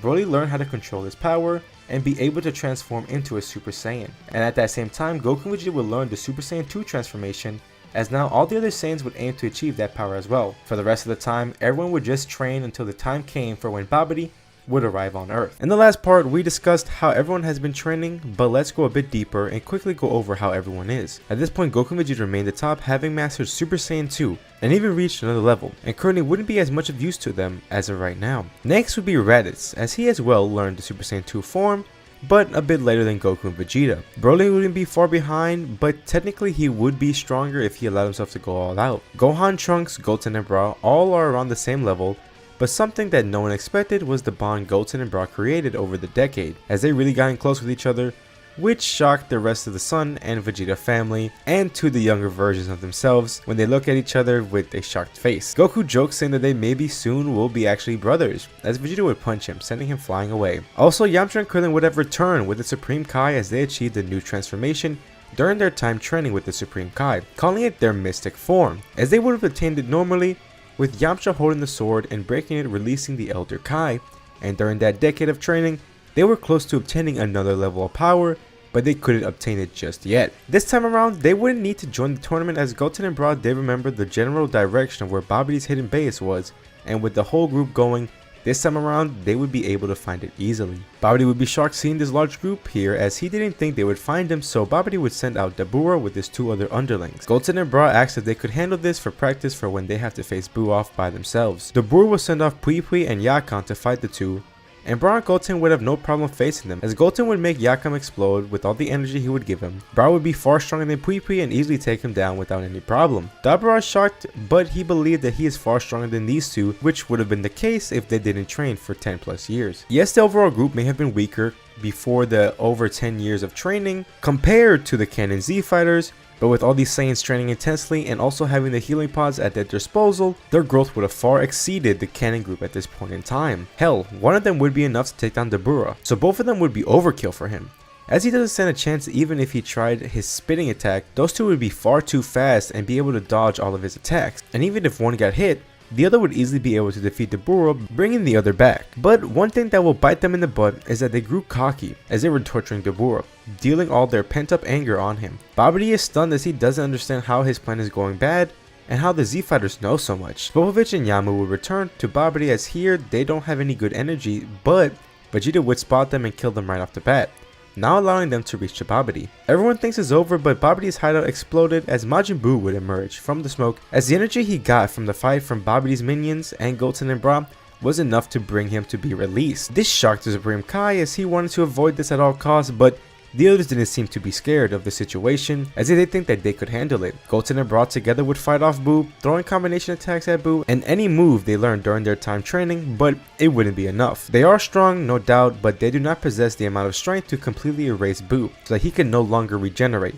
As Goku and Vegeta tell them to back up, as they need to handle this themselves. Soon together, Goku and Vegeta team up on Buu, attacking him together. Goten and Bra were kinda upset as they allowed the power to get into their head, but worst thing is that they weren't fully strong enough to completely take down Buu. With Goku and Vegeta working together and being much stronger, they would just toy with Buu. Even though he has regeneration, they do not need to go all out to outclass Buu, and this begins to make Buu angry. Angry enough to have Buu split into a good side and the evil side of Buu. This surprises everyone as they did not expect this, so the 2-on-1 became a 2-on-2. But when Goku fights the good Buu, Buu explains how he is the good side of Buu and doesn't want to harm anyone. Goku finds it a bit hard to believe, but he gives Buu a chance as Goku still is the kind-hearted person he was normally, so he wouldn't kill Buu. So with the three of them, they all gang up on the evil Buu and would easily take him out without leaving a trace. Buu would introduce himself to the group as they are all kind of taken aback a bit with having someone who supposedly killed them all in the future now being a good guy on their side. Goten and Brock couldn't believe it and couldn't see Buu as being a good guy, as all they knew about him was all the people he hurt and killed in their timeline, so they would be giving him a cold shoulder the whole time. Supreme Kai found this strange, but as long as Buu did not cause universal destruction, then they should be fine. With Buu being taken down rather easily, everyone cheered. The time travelers would cheer as well, thinking that their timeline would be fixed, but Supreme Kai would explain that that's not how time travel works, and their timeline would still be the same, so then they wonder about future Goten and Bra's timeline, and their version of Buu. Supreme Kai said not to worry, as the transformation that the Earthlings obtained would be a good boost for these fighters, and allow for them to be strong enough to take on their Buu, as to say thank you for saving this timeline. So for a few months, the two time travelers would go with Supreme Kai and train under him, having their potential unlocked and also learning the Kai Kai. After that training, they said goodbye to everyone and headed back into their timeline. Once they arrive, they are greeted by their mothers in Paragus. As for them, it's only been a year, but they are quite shocked to see how much the two has grown, as they apologize, saying that they stayed in the past for over a decade to train for their Buu in hopes that they will grow strong enough to stop this Buu. They asked if they were strong enough to stop Buu, and they shook their heads in approval as they both quickly rushed over to find Buu. It wouldn't take them long as they would come up face to face with him. They remembered about everyone they had lost to Buu, and they even saw the life they could have had if Buu never killed everyone. They used all the rage they had stored up over the years, powering up into their mystic form, and together faced off Buu. At the start, Buu had the upper hand in the fight, but with more time, both Goten and Bra began to overtake Buu. They knew that they had to use every ounce of power they had to completely erase him, and to end the fight quickly, before he began to use his magical powers. Using the Kai Kai, they would teleport from place to place, trying to confuse Majin Buu, as while they were teleporting, they began charging up an attack, with Goten preparing a Kamehameha wave, and Bra charging up a Gallic gun, and once they had them ready, they would instantly appear in front of Buu, shooting their attacks at full force right at him at point blank range, not giving him a chance to avoid the attack. Buu would fully succumb to the attacks and be erased completely, not being able to regenerate. They too would power down a bit, exhausted, but they smiled as they finally beat the threat of the planet and avenged their friends and family that they lost long ago. Heading back to the others, they're glad to hear of the good news, but then they wondered how they would fix up the planet as it was completely broken, and without Kami they didn't have any Dragon Balls anymore, and they too had a plan for that. They would use the Kai Kai to teleport around the universe until they arrive at the Supreme Kai planet to originally free their version of Elder Kai, but to their surprise they found their version of Supreme Kai still alive, and they tell him the news of Buu's defeat. This shocked him as he didn't know Earth still had fighters to take on Buu, as he would apologize as when he first came to Earth to stop Buu, he failed and ran away once everyone died. They understood as they did not hold any grudges towards him, but now they need his help with finding a way to restore their planet before the entire chaos happened. They explained to him that they had something called Dragon Balls, but after their guardian died, the Dragon Balls turned into stone. Now with Supreme Kai basically being the observer of the entire universe, I am sure that he knows about the Dragon Balls and the origins of their creation. Supreme Kai would tell them about the planet Namek and its people, the Namekians. He explained that they possess the ability to create Dragon Balls, and their best luck would be to head over to their planet. With that, the two would begin teleporting planet to planet to find Namek. It would take them a bit, but I don't doubt that they could find the planet, and this time around, Namek is safe from everything, as Frieza would never hear about the Dragon Balls and wouldn't know about Namek. they would meet with the Grand Elder of the Namekians, being Grand Elder Mori, as at this point, Guru would be long past. They explained their situation and what had happened to them. Mori would have read their minds and saw all that they had to go through. He apologizes for the suffering they had endured and would gladly help them. They used the Namekian Dragon Balls and wanted to wish back everyone from when Buu killed them, but sadly Porunga explained that if he was to resurrect a large group of people, it could only be from a year ago, meaning all their friends and families cannot be brought back, which saddened them, but they understand and still use the wish to bring back people that was killed in the last year, and to revert all the damage that Earth suffered. Once those wishes were made, they were all good, and thanks Mori and the Namekian. Before they left, Mori gave them Namekian that could create Dragon Balls and be their guardian for their planet, as he calls over Dende, who is now older, as he would go to Earth with the two, as it would be up to them to continue protecting their planet. They would begin focusing on rebuilding society with their mothers and Paragus, and eventually Goten and Bra would end up starting a family together in their new fixed timeline. After the events of Majin Buu, the Saiyans continued on with their lives, but also, knowing what had happened in another timeline, they continued to train. Everyone did. The Half Saiyans all continued with training, with Gohan and Trunks achieving the Super Saiyan 2 form, and their younger siblings achieving the Super Saiyan. Turbo would continue to train from time to time, but did want to settle down. With Broly and Raditz, they actually ended up starting a family. Raditz met with Launch and settled down with her, and for Broly, with the help of Bulma, he settled down with her older sister Tights. Gohan would still end up with Videl, and for Trunks, he would actually be with Videl's friend Erasa. Videl would have introduced Trunks to her back when they started high school, a bit later than when Ken and Gohan went to school in the normal timeline. Raditz did perfect the Super Saiyan 2, with Broly mastering his Super Saiyan form, and with controlling his power, he didn't really need to go into Super Saiyan 2. Yamcha and Krillin continued their training with the Supreme Kai, and even achieved a new form, which they called their Beast form. And with this form, they were the strongest out of the group, as they would do some sparring with Goku, Vegeta, and Broly. With Goku and Vegeta with the form they had back when they prepared for Buu, at the time they didn't think the form was worth it, but with peace back on Earth, they trained to try to master this new form, which they called it Super Saiyan 3. With Buu being now a good guy, and joining them in training, it helped the Saiyans a lot to grow much more stronger, and before the events of Battle of Gods, both Goku and Vegeta learned to master their Super Saiyan 3 form. The events of Battle of Gods would commence with Beerus waking up, as it was the time for his ultimate rival, the Super Saiyan God, to be around, as he would ask Whis about the Super Saiyan God, which Whis would show Beerus all of the Saiyans that are on Earth and all they have done after the events of the destruction of planet Vegeta. Beerus would grow quite curious about these Saiyans, but were glad that it was just one place that they would have to travel to, as in this timeline Goku would actually be on Earth, training instead of King Kai's planet, as he never trained with him here. And it would still be Bulma's birthday party, so everyone would be here to celebrate her birthday. It wouldn't take long for them to arrive on planet Earth, and they would be caught off guard without any warnings from the Kais. All of them were confused on who these people were, except Yamcha, Krillin, Vegeta, and Raditz, as I would believe that Raditz would know about Beerus, and Krillin and Yamcha would have learned about him during their time training under the Supreme Kai. They would warn everyone about Beerus, telling him that he is the god of destruction. Here,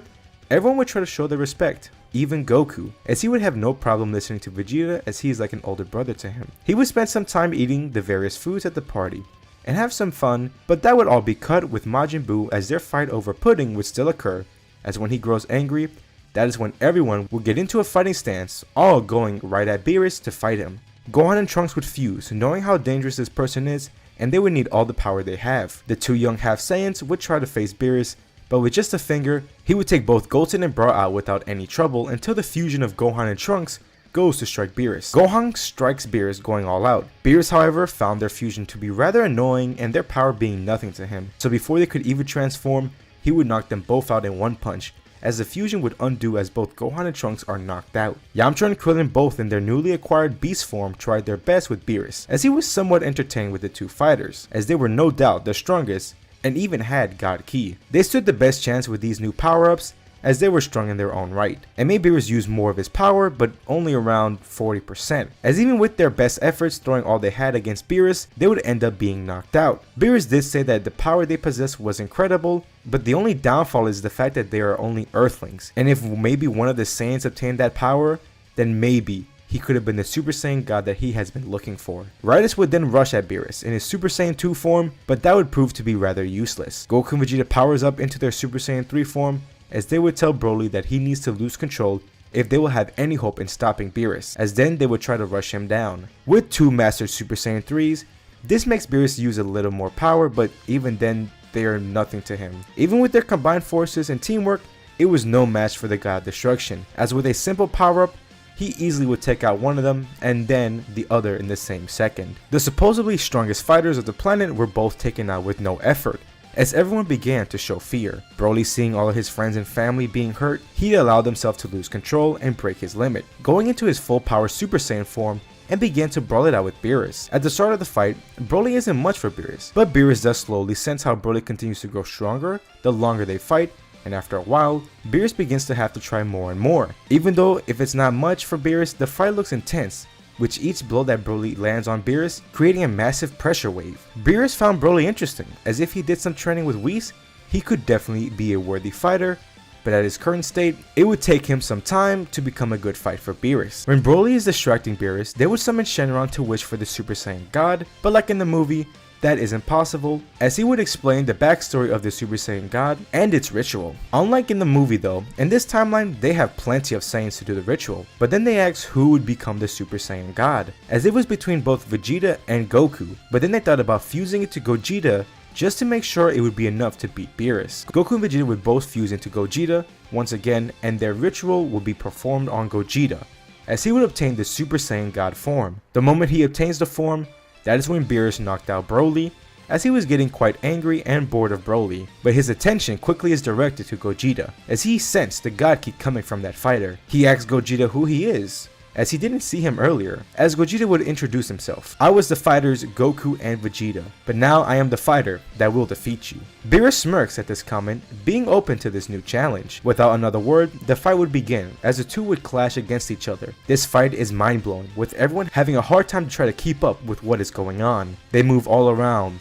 the planet as if they cannot keep their own fight in just one area, and they need the whole planet to be their fighting arena. Any attacks Gogeta throws, they try to be careful to not accidentally destroy the earth. The attacks make Beerus react to divert the attack, as if he were to get hit with them, it would hurt him. This fighter was getting Beerus excited, as this was the fight he has been waiting for quite some time. Soon they would bring their fight up to space, as at this point Gogeta would lose the god form, as he would panic a little. Beerus would calm his worries, explaining how they didn't lose the form, but it became a part of them, as they still had God Ki in both of them actually. This surprised the fusion, as they didn't think that the ritual would have affected both of them, but with their worries put to rest, they wanted to continue their fight with Beerus, as they would power up into their Super Saiyan 3 form and rush at Beerus. Their fight continued to be as intense as it was. Beerus wanted to test out the fusion by creating a huge destruction ball, as he would throw it right at the planet. Gogeta would see this, as they would try to hold it back, but they would slowly be pushed back, as they were not strong enough to hold it back. Then they think about another way to stop the attack, as they would jump back and start forming a ki around their hand. They began charging up their Soul Punisher attack to try to erupt the attack in space so it wouldn't destroy the planet. They would create their Soul Punisher attack and launch it right at Beerus' attack, which would cause a huge explosion that Gogeta would get the full force on, as he was still pretty close from the attack. This hurts him a lot, even to the point where Gogeta defused back to Goku and Vegeta, as they are both really damaged from the attack, their bodies covered in bruises and scrapes as they struggle to stay conscious. Beerus would point out their new predicament, as they would look at each other, seeing how they are now back to being themselves. They get into a fighting stance, as they still haven't beat Beerus, and they don't want their planet to be destroyed. Beerus laughs, saying that he won't destroy the planet, as he was satisfied with the fight that they gave him, and even thought about giving them the offer to train with him on his planet, so that they could grow stronger and maybe in the future have them give him a good fight without having to fuse. They chuckle and sigh of relief came out as they began to relax in space, but before they passed out, Beerus does say that they weren't the strongest person that he has ever fought, as this caught them off guard, as they didn't think there was someone else out there stronger than either of them. But before they could say anything, they would pass out, as Beerus would catch the two and bring them back to Earth. Everyone is shocked and scared, seeing the two knocked out, and Beerus still standing, as the fighters prepare to continue the fight until Beerus tells them that he won't be destroying the planet, as he was happy with the fight he was given. He thanks everyone for the fight and the food, and even apologized to Bulma for ruining her party. Beerus and Whis would prepare to leave, but he would look back at the group, really eyeing down Broly, as he was interested with him the most, telling the group that he is open to whoever wants to train under him to grow stronger. He does say that they would have to rely on their human friends who had trained under the Supreme Kai, as he knows that they have the Kai Kai and they could use that to teleport to his planet. So he will be waiting for them, once they arrive, as they would leave Earth. All the attention is on Yamcha and Krillin as they get nervous, as it is up to them to get to Beerus' planet. Once Vegeta and Goku recovers, they would want to go over there to train right away. Broly and Raditz would join in as well. Gohan and Trunks would like to do so, but at this point, they would be expecting to have their first child. Goten and Bra would also like to go, as they are very inspired to grow stronger after seeing their future selves, but their mothers would not allow them. But then Goku and Vegeta would butt in, saying that they could bring them back with Yamcha and Krillin, and they say it could be good for them to grow stronger, using the future timeline in their argument, and they would budge and allow them to go for a little bit. Yamcha and Krillin would teleport everyone around as they would go to the Supreme Kai, first to get a general direction of where his planet is, and after a few teleportations, they would manage to finally arrive on Beerus' planet, as the two would be exhausted after teleporting so many times. But now, they would all begin their training under the God of Destruction. And the last part, we ended off with some of the Z Fighters traveling to Beerus' planet to train under the God of Destruction. It has been some time since Beerus woke up, and everyone present has grown a whole bunch. Goku, Vegeta, and Raditz all learned God Ki and even obtained a new form, with it being the Super Saiyan Blue form. Broly was actually taken under Beerus while the others trained under Whis. Beerus had a liking for Broly with his power and thought it would be interesting to try to teach him Destruction Ki. Yamcha, Krillin, Goten, and Bra also grew a lot in their time on Beerus' planet. Yamcha and Krillin learned to try to master their beast form, while the two young Saiyans also learned God Ki and mastered the Super Saiyan and Super Saiyan 2 forms. I wouldn't say that they could transform into the Super Saiyan God yet, as they are still quite young to do so. Eventually, they would have to return to Earth as they were gone for a few months. Now, as the Earthlings would bring them back, but they would come back with some new guests, being Gohan and Trunks, as they took some time off from their normal lives to continue to train and grow stronger, with them now starting their godly training. This would continue onwards until they had some surprise visitors, with it being a female angel and another God of Destruction that looks like Beerus, but a lot more fatter. They introduced themselves to be Champa and Vados from Universe 6. The Universe 6 part caught the attention of everyone as they were pretty confused. Now wait a minute, Wrathful, what about the Resurrection F Saga? Well, that whole story doesn't really happen. In this timeline, with Frieza and Cold bringing their army to Earth to try to kill off the Saiyans not working, good chances they might have brought their entire army. But if there were any surviving members of Frieza's army, they wouldn't do anything in this timeline. Without the Z Fighters on Earth talking about the Dragon Balls when Raditz first arrived, Frieza would never learn about the Dragon Balls, and so wouldn't his army. If there were any still out there, they would not be going out searching for any Dragon Balls, as they never got any hints or confirmations that they really exist. They would never travel to Earth and resurrect him at all.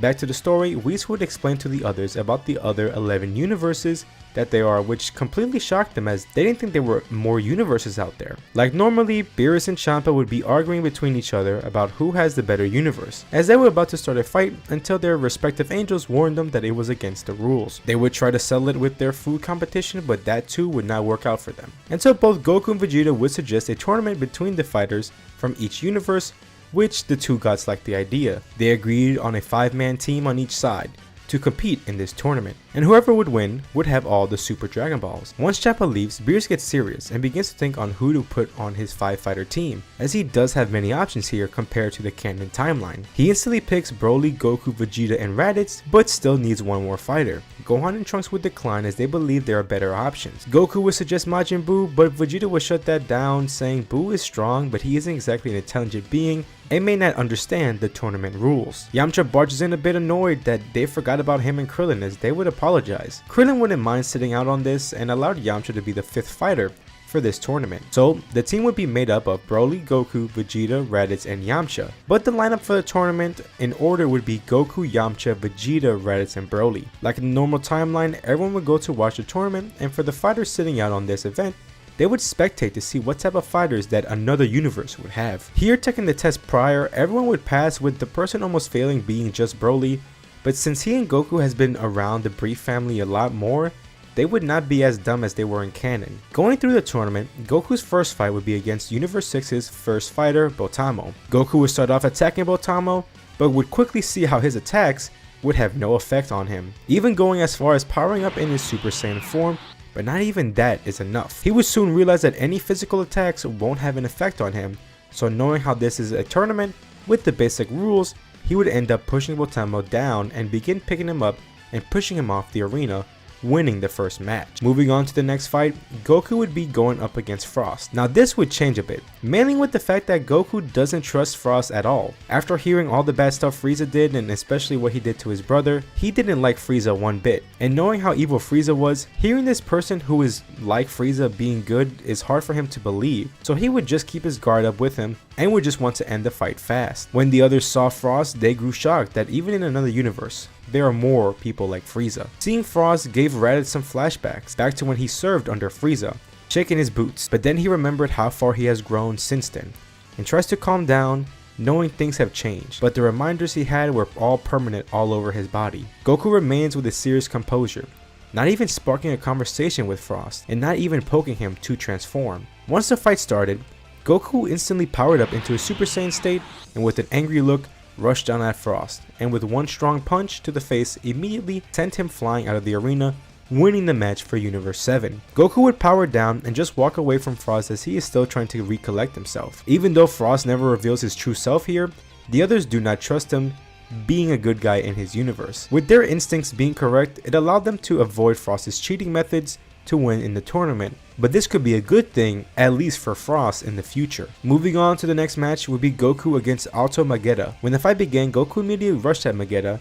but quickly felt an immense sense of heat coming over him, as he would back up, seeing that Vegeta had some strong heat contained inside of him, so he had to think of another way to beat him. He would try to shoot a Kamehameha wave at him, but even that wasn't going to cut it out. This would make Goku say a negative remark out loud towards him, and this would reveal his weakness of mean comments. This caught Goku off guard as he never faced an opponent who was sensitive to some words. Even though this wasn't really like him, he began shouting out mean comments to Vegeta until he couldn't take it anymore and got out of the arena crying, letting Goku to win again, but he would apologize to Vegeta. Champa would begin to grow furious at his team for just losing to just one person, as the next fighter would appear, being Kaba. Goku learned that Kaba is also a Saiyan, and this surprises Vegeta and Raditz, as they would want to talk about how Kaba looks like he's wearing the old Saiyan clothing and would like to speak with him after the tournament. Goku was interested about these Saiyans from another universe. Here, just like how Vegeta kind of trained Kaba in the original timeline, Goku would do the same. He would push Kaba to try to obtain the Super Saiyan form. This whole moment would be very similar to when Goku pushed Gohan to achieve the Super Saiyan form when preparing for the Cell games. Once Kaba transformed into the Super Saiyan, their fight would begin with the two Super Saiyans fighting. While Kaba is trying his hardest, Goku would hold back, seeing this fight more like training than a fight. After gauging how strong Kaba is, he would compliment him, but said that he does need a lot more training to catch up to any of them from Universe 7. He does say that he and the other Saiyans would be interested to see his home planet, as he chuckles a bit, saying how they are the last remaining Saiyans in their universe. He would proceed to knock out Kaba in one swift punch, winning yet another round for Universe 7. Goku began to wonder if any of these fighters were strong, and soon he would eat those words. After 4 easy matches, Goku waits to see Universe 6's last fighter, with it being Hit. After the match starts, Goku is somewhat taken aback after seeing Hit's very basic fighting stance. He makes the mistake underestimating him, as he would run over to Hit, but in a millisecond, he is punched and sent flying, extremely hurt. He didn't get what had just happened, but whatever Hit did hurt a lot.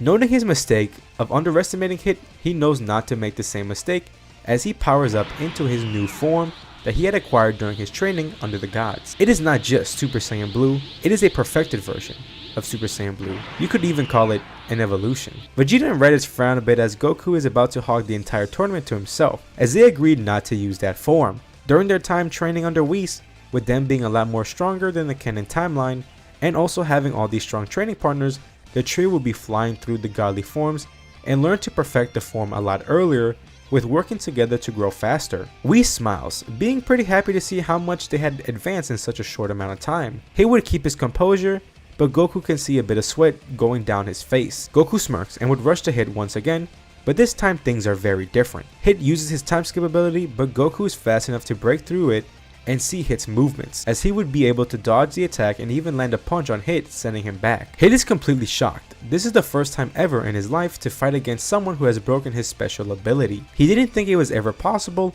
but this Saiyan from another universe did so with ease. He gives props to Goku, telling him that he is the first ever person to break through his special ability. Goku did compliment Hit with his abilities, as he would say that if he never would have trained with his God of Destruction, he would have no chance against Hit. This sentence would be stuck on Hit's mind for the remainder of the fight. Their battle continued, with Hit still using his time skip ability again and again, but Goku would just keep breaking right through it, as he is much faster than Hit in his Super Saiyan Blue evolution form. Eventually, Hit would begin to get tired out and so damaged that he would be ringed out by Goku after being overpowered. This leaves Champa completely upset, as his whole team was taken out by one fighter from Universe 7. Beerus would laugh at his brother, telling him that Universe 7 is the better universe, as this would anger Champa, as they would about to get into a fight until an unexpected guest would arrive, being Zeno, the god of gods. Immediately, Beerus and Champa stop and bow to Zeno in great fear. Zeno would just scold them, saying that this tournament was against the rules, but he did enjoy it, and it gave him the idea of possibly running a tournament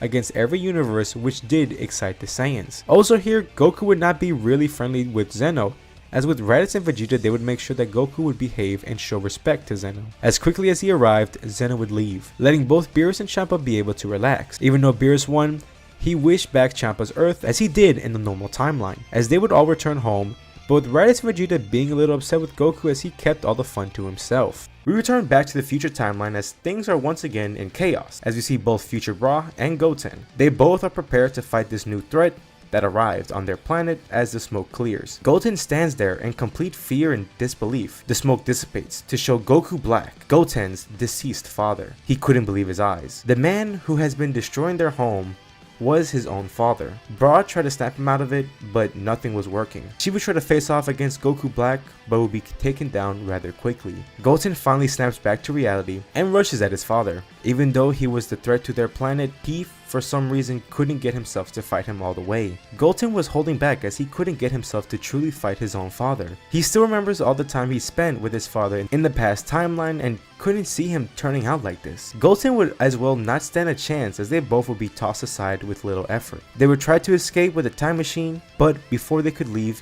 they would see Goku Black in front of Bulma, Chi-Chi, and Paragus, as they would see the Capsule Corp building explode, leaving a huge crater on the planet. Back in the present timeline, after the tournament, some fighters continued their training under Whis and Beerus, but Gohan and Trunks both returned back to Earth to continue their duties of having a family to care for. When Trunks returned to the Capsule Corp, he is confused when he sees Erasel, Bulma, and Bra all surrounding the healing pods. He moves closer to get a better look, and is completely taken aback to see the future version of Bra and Goten. He still remembers them quite well, as it only has been close to 2 years since they left, as he tried to ask what had happened, with Bulma only saying that once they got out of the time machine, they were completely knocked out and beat up. Bulma would ask Trunks to gather up everyone he can, as they may have a big problem. Trunks would go to gather Gohan, Goten, and the 2 Earthlings before they left back to Beerus' planet. Yamcha would say that he will go get the others back on Beerus' planet. Yamcha would manage to gather everyone from Beerus' planet, with even Beerus and Whis being slightly curious, and return to Earth in time when Goten and Bra would be fully healed up and explain to everyone what had happened. Hearing this shocked everyone, especially Goku, Gohan, and the young Goten, hearing that Goku became evil, but on the other hand, Beerus grew quite mad hearing that mortals were messing with the timeline, which the future version of Goten and Bra would apologize profusely, as they didn't mean no disrespect. But suddenly,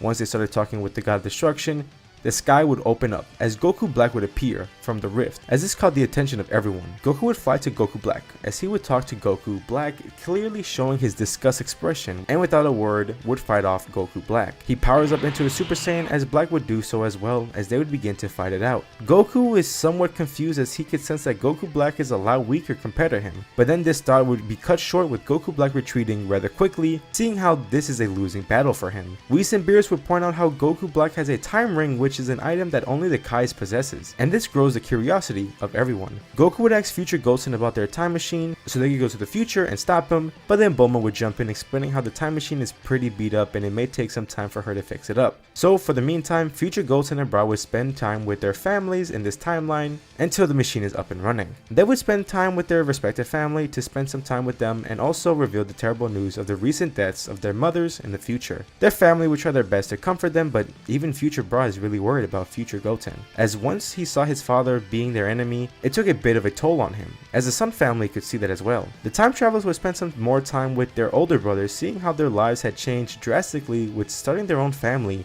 and even being stronger than them. Gohan and Trunks do say that it is because of them coming back from the future to change the past. After a bit of catching up, Bulma would be able to fix the time machine, but now it was time to decide who would travel back, as the time machine was still small, only really being able to bring 3 people back. Goten wasn't ready to go back, as he wanted to sit out for this one, which they all understood, as fighting someone who is supposed to be your father cannot be easy. Goku would want to go, but both Vegeta and Raditz say that it would be best that he stays with his son as he needs him, even if it isn't exactly his own son, as Goku would understand and would wish his two brothers luck with stopping this evil version of himself. So accompanying Bra would be her father and Raditz to stop Goku Black, while Goku stays behind to help comfort the future version of his son. Once they arrive in the future timeline, both Vegeta and Raditz cannot believe how much destruction that surrounds them. But away, they see an explosion, as all three of them would travel over to meet with Goku Black. But not just him, also his companion, as his outfit looks familiar, as he would introduce himself as Zamasu. This would surprise them, as they didn't think a Kai would be behind this, as they would demand an explanation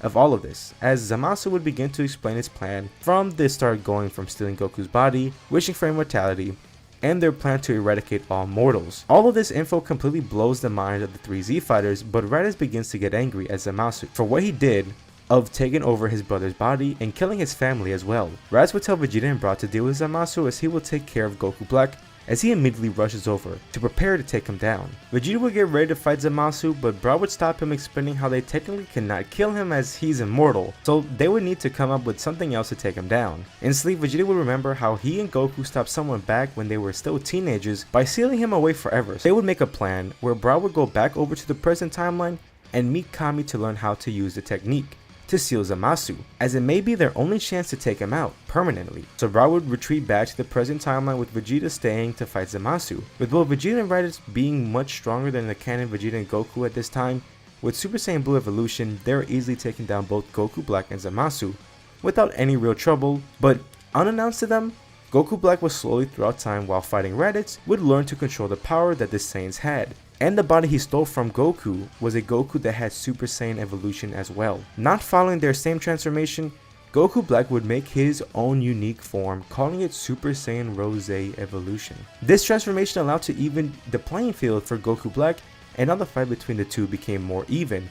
And with more time, Raditz would slowly lose the edge of the battle more and more. Back in the present timeline, Bra rushed out as she was heading towards Kami's lookout without saying a word to anyone, as this confuses them, wondering why Bra came back so quickly. Goku and future Goten would follow her, and eventually all three of them would make it to Kami's lookout. Bra, out of breath, asked Kami the technique that he used when his father and Goku were young to seal away an enemy. This took both Kami and Goku off guard, as they remembered how they sealed King Piccolo away all those years ago, as he would ask why, and Bra would explain how one of the enemies wished for immortality, and the only way to stop him would be to seal him away. Kami would quickly explain how to do the Mafuba and a container where she can seal this enemy away. This time, future Goten wants to go with Bra to help out, as Goku would tag along as well, as they would head back and go back into the future timeline. When they return, they see Raditz and Vegeta getting beaten by Goku Black. Goku would head over to fight Goku Black, while Goten and Bra together would face Zamasu to let Raditz and Vegeta recover. Goten would be fighting Zamasu, trying to give Bra time to set up the Mafuba technique, as it would be up to him to bring Zamasu in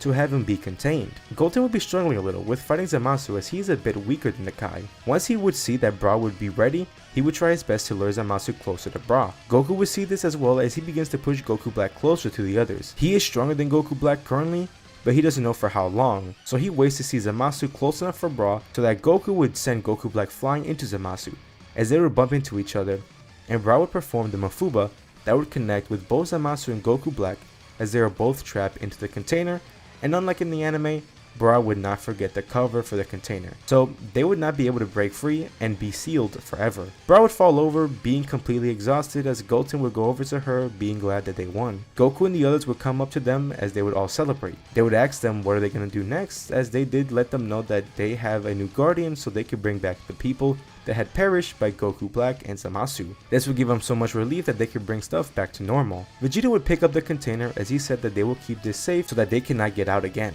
Before they would leave, some unexpected guests would appear, being Supreme Kai, Beerus, and Whis of the future timeline. With Supreme Kai never dying, that meant Beerus never died as well. Explaining what had happened, Supreme Kai would have seen what was going on Earth, as he saw Goten and Bra having trouble, and before he saw them time travel again, he would have gone to Beerus' planet to request for some help. This time around, Whis would have not woken up Beerus, as he was watching the Saiyans and saw how most of them perished early on, and to not cause much trouble, would not wake Beerus until Supreme Kai arrived on their planet, explaining the situation. Learning this, future Beerus is quite upset about the time traveling, until Whis would say that these versions of the Saiyans would be able to give him the fight that he wanted many years ago. This brought a smile to Beerus, as he asked one of the three Saiyans to fight, as they would all want to fight until Raditz said that they both fought Beerus before, and it would only be fair if he got his own shot. Here Raditz would fight Beerus, and this fight would be a lot more intense and a better fight for Beerus since he gets to fight a Saiyan God in the evolution of a Super Saiyan Blue form.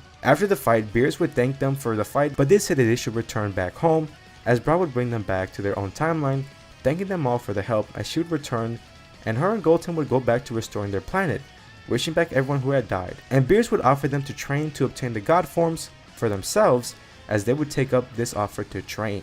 After the events of Goku Black and Zamasu, the Z fighters in the present timeline, they continue to train with Beerus or on Earth, until one day Beerus and Whis are notified that the Tournament of Power would be starting, as they have 2 days to come up with a 10-member team. To participate in the upcoming tournament, Beerus would explain to the 4 Saiyans on his planet, which is Goku, Vegeta, Raditz, and Broly. With them, they are instantly on the team and would need to come up with 6 more members, which would be a lot easier here. They all head to Earth as they would pick up Yamcha, Krillin, Gohan, and Trunks, as they would also join as they have grown a lot stronger, as Gohan and Trunks obtained the Super Saiyan God form. Now they need 2 more members as they don't really have anyone else, as Tarbal's kinda quit training and fighting as a whole, so he wouldn't really be picked, but they would have Goten and Bra. As Goku and Vegeta are a bit wary as they are still young, but yet these 2 young fighters are much more stronger than the canon Goten and Trunks in Super. They would beg their fathers to give them their chances. Here, these 2 are very motivated, seeing their future selves, seeing how strong they have gotten, and what they have experienced. They wanted to be given the chance. Goku and Vegeta do know that they are strong for their age, and they don't really have anyone else to go to, as definitely here Goku wouldn't even suggest about Frieza, and there are no androids either, so the entire team would be made up of the Z fighters. With the team made up much quicker, they would have some time to train a bit, mainly focusing on the hybrid Saiyans as they are the weakest of the group. Also here, the team leader would actually be Raditz. Here in this timeline, Gohan had experienced less than his canon self, and even though he is stronger than canon Gohan, this Gohan never really got the chance to really shine in this timeline. Raditz would be on a similar plane with Gohan. He may not have the same IQ as Gohan, but Raditz would have a high battle intelligence and would have good strategies and is a smart fighter. Especially with all the years he has spent under Frieza's rule, he had to think out more when going into battle as he was weak at the start. The hybrid Saiyans would grow a bit stronger, but Raditz wanted to make some strategies when the tournament started. He would explain to everyone that they should stay in pairs of 2, as he could easily match everyone to a pair that they work well with. Goku and Vegeta would be a pair as they are the strongest, especially with the fact that they are near achieving a technique that they have been training under Whis for. Raditz paired himself with Broly as they created a bond together and have been working together more often. And Broly would be their secret weapon, as if they need Broly to lose control, he can, and be the strongest on the team. Obviously, Yamcha and Krillin would be a pair as they trained and fought together throughout the entire series, as their teamwork would be most definitely be the best out of the group, and could be, if not be the best duo on this team. The last 2 duos would be easy, being Gohan and Trunks as they grew up together since they were young and would be similar to Yamcha and Krillin, just less experienced. And Goten and Bra would be the last duo, as Raditz explained to them to avoid the strongest fighters, and their goal would just to be taking out most of the weak fighters just to thin out all of the fighters. Time would come when the tournament would begin, and it would be a bit less stressful, as not everyone is going after Universe 7. Everyone would listen to Raditz's plan as they would split up, fighting anyone they came across. Goku and Vegeta would like to find the strongest fighters in this tournament they would come across until they see the Universe 6 Saiyans, as here they would take their time fighting with these Saiyans. Goten and Bra would focus more on the weaker fighters, but they would end up being faced against most of the members from Universe 2, as they were a tad bit worried, as they are strong no doubt, but this is their first fight, as they are a bit fearful, but then even remembered about their future selves, and knowing what they went through, the fear leaves their body, and they begin working together to take out the fighters from Universe 2. And the more they fight, the better the teamwork they develop, and the more confident they gain. Gohan and Trunks would actually go against the Beauty Trio from Universe 2, as this fight is somewhat even, with Gohan and Trunks being stronger than the 3, but the fact that they have an extra fighter would make the fight more even. Yamcha and Krillin would be doing well as they are taking down fighters left and right, until they are met with the Pride Troopers, excluding Dispo, Jiren, and Topo. Yamcha and Krillin would just smirk at each other as they get into a fighting stance confidently, as they transform into their beast form and rush down the entire Pride Troopers. With Raditz and Broly, they are handling themselves, and then they are met with some Universe 6 members being hit, Frost, and the 2 Namekian members. Here Raditz grows a bit worried, not about the entire group, but only Hit. He saw how strong Hit was and with his special time skip ability, as he isn't sure if he can match up to his brother if he had to fight Hit. Looking that they have no choice, the 2 would power up to get ready to fight. Not too sure how this would go down. Goku and Vegeta would meet the other Saiyans as Kaba would be happy to introduce his mentor Goku, as he would introduce Khalifa and Kale. Goku would begin to spar against Khalifa while Vegeta fights Kaba, as this fight is also again more like training going on rather than a fight, as Goku and Vegeta would teach them the Super Saiyan and Super Saiyan 2 form, until we get to the point of Kale going berserk as she loses control and goes to attack the other two Saiyans. They are caught off guard a bit, but soon realize that Kale is somewhat like Broly as they have the same transformation, so with their past experience with Broly, they are able to put Kale into a control state. Soon all three Saiyans from Universe 6 start to put a better fight against Goku and Vegeta until they tap into their Super Saiyan God form, as they would be knocking them out pretty easily. Kaba would go to Goku knowing his team may not win, as he would ask him if that he could bring back their universe if they win, as Goku laughs saying that if they win he plans to wish everyone back, as this makes Kaba smile. Goten and Braun managed to take on an entire universe on their own, but after that they were getting really exhausted as they didn't really pace themselves, but they were glad with how many people they took out. They would try to take on more, but soon their exhaustion would catch up to them, and they would end up being the first one to be eliminated from Universe 7. Gohan and Trunks would have to exert themselves when fighting this trio to the point where they break their limits and reach a Super Saiyan Blue form, and with this new power, allow them to overpower the trio, knocking them out. With this new power, they were pretty shocked with the power, not expecting to unlock it during the tournament, but with this, they continued to fight, knocking out any fighters they came across with. Yamcha and Krillin easily knocked out most of the pirate troopers with their beast form as they were beginning to grow a bit cocky until they both are knocked far away on opposite sides, to then see two more pirate troopers, as it is Dispo and Topo. They get back up, still confident as they didn't think much of these two other pirate troopers, but soon they would learn how much stronger these two are. Yamcha would face Dispo while Krillin fights Topo, as at first they would have the edge, but soon would begin to be taken over, especially with Topo going into his destruction form, as quickly Krillin would be taken down, as Yamcha is shocked, and with this Dispo takes his chance to attack Yamcha to try to eliminate him, as he would try to, but just before Yamcha falls over, he manages to create a spirit ball and hits Dispo while he wasn't looking, knocking him down as well. Raditz would be fighting both Hit and Frost as he is having big trouble with dealing with them, as Hit would reveal that he has trained under Champa after their tournament when he lost to Goku, as with this training he manages to level up his strength and speed, making his time skip more harder to break through. And with Frost, he would be in his final form, and it's not that he is stronger than Raditz, but it's the trauma that Raditz has gone against when he is going against Frost, as he sometimes gets flashback back to his time with Frieza, as it does mess with his head. Broly on the other hand would easily beat the two Namekians and would knock them out of the arena, as he would go to help out Raditz, but that is when he notices that Frost stabs Raditz with a hidden needle, and soon Raditz is on the floor and knocked out. This enrages Broly as he loses control and instantly attacks the other two, as he sends Frost flying completely out of the arena and begins to fight Hit. Hit would try his time skip ability and strike Broly, but Broly doesn't back down as they continue their fight. Hit will keep using his time skip, but he realizes that each time he uses it, it looks like Broly moves faster than he did last time, and it is showing that Broly is growing stronger throughout the fight. Goku and Vegeta would meet with Jiren and would want to engage in a fight with him, and together, in their Super Saiyan Blue evolution form, they attack Jiren, but are sent flying back with the barrier that Jiren has around him. He stands and notices Goku and Vegeta as potential opponents, so a fight between the three begins. Gohan and Trunks would end up facing against Topo in his destruction form, and this is where things begin to grow intense, as the final big battles begin to rattle up the entire arena, as these fights start to create massive pressure waves all over, knocking out any fighters remaining if they are not strong enough to withstand the immense power. Broly would eventually manage to overpower Hit, but he did completely lose control as all the energy he has within him becomes too much to handle as he starts to go berserk, with his hair starting to go blue. Gohan and Trunks were having trouble with Topo as he is much stronger than them, and they were pretty tired out from all the previous fighting they have done, and Topo would knock both of them out with ease as he was prepping to go help out Jiren until he was attacked by Broly. Topo was extremely damaged by that attack, and soon their brawl would begin between the two, with Goku and Vegeta handling their own but struggling with overpowering Jiren. They do think about the technique that Whis was trying to teach them,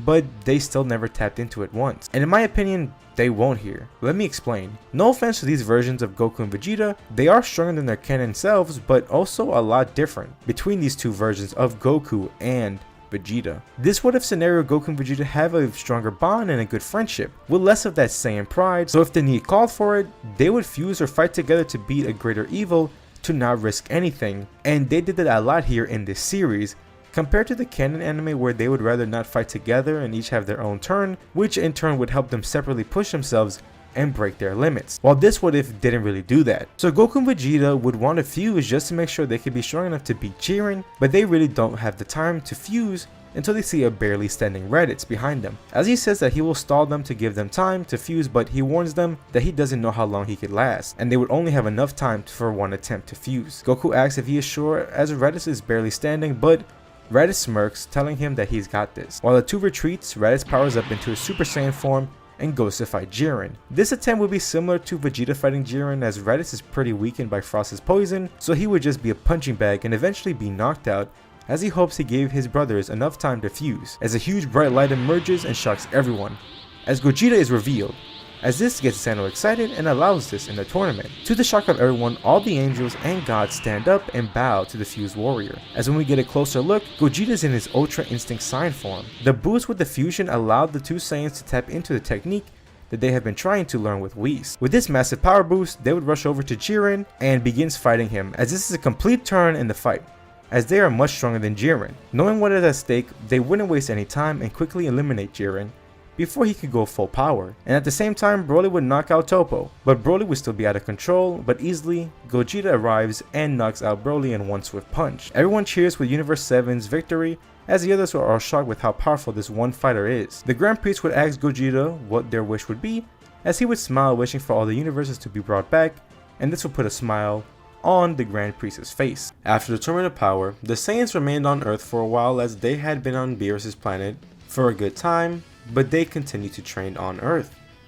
Goku, Vegeta, Broly, and Raditz were training in Capsule Corp, while Goku and Vegeta were trying to reach the level to use a technique that Gogeta was able to do, called Ultra Instinct. Suddenly, Bulma would interrupt the training, telling them that there are a lot of people kidnapping Buu. They would walk to the back of Capsule Corp to see some type of space police, also known as the Galactic Patrol, kidnapping a knocked out Buu. Vegeta looks around to see a knocked out Trunks and Bra as he rushed over at the Galactic Patrol, but they would shoot him, also knocking him out. This shocks the other three Saiyans, but before they could react, they are knocked out from the back as Beerus is behind them. He tells them to bring the other Saiyans, as they may need their help with this new threat. The Saiyans would wake up and be on guard, as they are confused on what is going on, until Beerus would explain to everyone about the current universal threat, Moreau. Beerus explains why they took Buu, because in the past, Buu absorbed most of the Kais in the universe, and that included the Great Lord of Lords, as he was the only person who was able to beat Moreau, and Buu had absorbed him. Beerus would explain Moreau's magical power, and how he gains power by absorbing life energy, and the more he gains, the stronger he is. Now, a problem here is the story is pretty much different.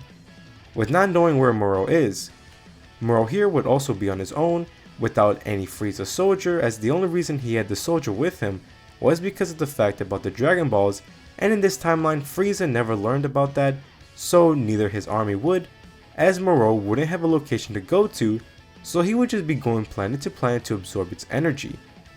Once he destroys a planet or two, that is when the Galactic Patrol would have an idea of where he is. Without Goku ever learning the instant transmission, they cannot rush right towards Moreau, and would have to stay with the Galactic Patrol for now. During the travel to Moreau, Raditz would try to come up with a plan, as if they all rushed at Moreau, it would fail. This is where the Great Lord of Lords would appear in Buu, explaining that the plan is that he would face Moreau first, as he is the only one who has stopped him before, so he will face him when he is weak, and he should be able to stop him before he gets too strong. At the point when they arrived at Moreau's location, Buu would go to the planet and look for Moreau, which he would do so rather quickly. The Great Lord of Lords would take over and begin their fight. At this point, Moreau gained his magical power a bit, as he did eat around 4 planets. The Great Lord of Lords would have the edge of the fight, but soon would realize that his god power is not with Buu. The others would figure out that the evil Buu that they killed in the past must have been the one to have the god power that the Great Lord of Lords is talking about. Everyone gets worried, as now they aren't sure if they could stop Moreau, but Raditz would bring up that Goku and Vegeta should fuse once again to Gogeta and tap into the power that they did back in the Tournament of Power. That reminded them about the power, and since that they have grown stronger, then maybe they could tap back into the power, as they would try to fuse again, and a bright light blinds everyone, and once they see Gogeta, he looks different from the tournament, as we see Gogeta's hair being white. as this even shocks Miras. Gogeta says that he can stay fused for only so long, so he would try to end this quickly. Gogeta lands in front of Moro while he is absorbing the life energy of the planet. Without a word spoken, Gogeta begins beating on Moro. And this fight is pretty much a massacre for Moro, as not only he is much weaker than what he was in the manga, this Ultra Instinct Goku is much stronger than Ultra Instinct Goku even after training with Miras. Also the fact here that both Goku and Vegeta means business and doesn't want to waste any time or risk anyone else getting hurt, so they would attack Moro with the full power Soul Punisher, as Moro wouldn't be fast enough to react to the attack nor absorb enough life energy to grow strong enough to fight against Gogeta, and he would be eradicated easily as they have saved the universe yet again. Now this may be an underwhelming arc for Moro, but without knowing about the Dragon Balls, he wouldn't be able to become a huge threat to get his magic back. And even then, here the Saiyans are stronger, with a Gogeta with Ultra Instinct would be an overkill. Moro became a threat because of the Dragon Balls, giving his full magical abilities, and when he released all the prisoners from the Galactic Prison. And now this is where we go into the Granola arc, or the lack of the Granola arc, as it all started with Granola stealing the remains of Android 7-3 from the Moro arc, as that would eventually lead to the Heaters learning about the Dragon Balls and the remaining of the Saiyans from Earth, which they would use to make the Saiyans fight Granola. Since the entire Moro arc is different and Android 7-3 never really gets out of prison, then the Granola arc just couldn't happen at all, sadly. The Saiyans and the rest of the Z Fighters would just be living out their lives peacefully and continue to train without being disturbed, with the drama between Granola and the Heaters.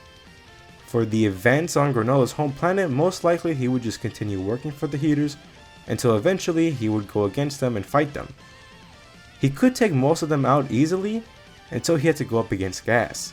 Now this is without the wish that either of them made, and it would be rather difficult to say who could win the fight between the two, as either way, if Granola or Gas wins, they wouldn't have a big effect in the Dragon Ball universe, as they most likely would never cross paths with our Z Fighters.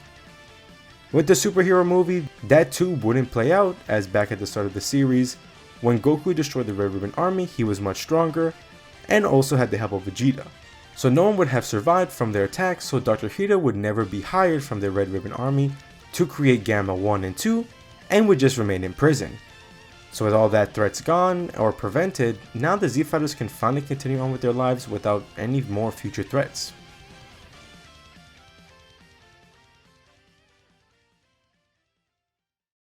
And that's really all for this series. Tell me how you think about the finale and how it did with the Moro/Granola arc. What do you think about the entire story as a whole? My favorite part was that Vegeta just changed a lot for the better and really became a good fighter with the whole group and became like a team player, and really kind of helped out taking out the villains a lot more quicker and easier without any big repercussions. And it was just fun playing around, at least at the beginning, how much Vegeta would change the Dragon Ball story if he was there at the beginning. The next what if would be, what if Broly was King Vegeta's son? If y'all are interested and enjoyed, please leave a like and subscribe. Hit the notification bell to be alerted whenever I post another part, and I hope to see y'all there. And thank y'all so much for watching and all the support for this series. And I will see y'all in the next series. See ya.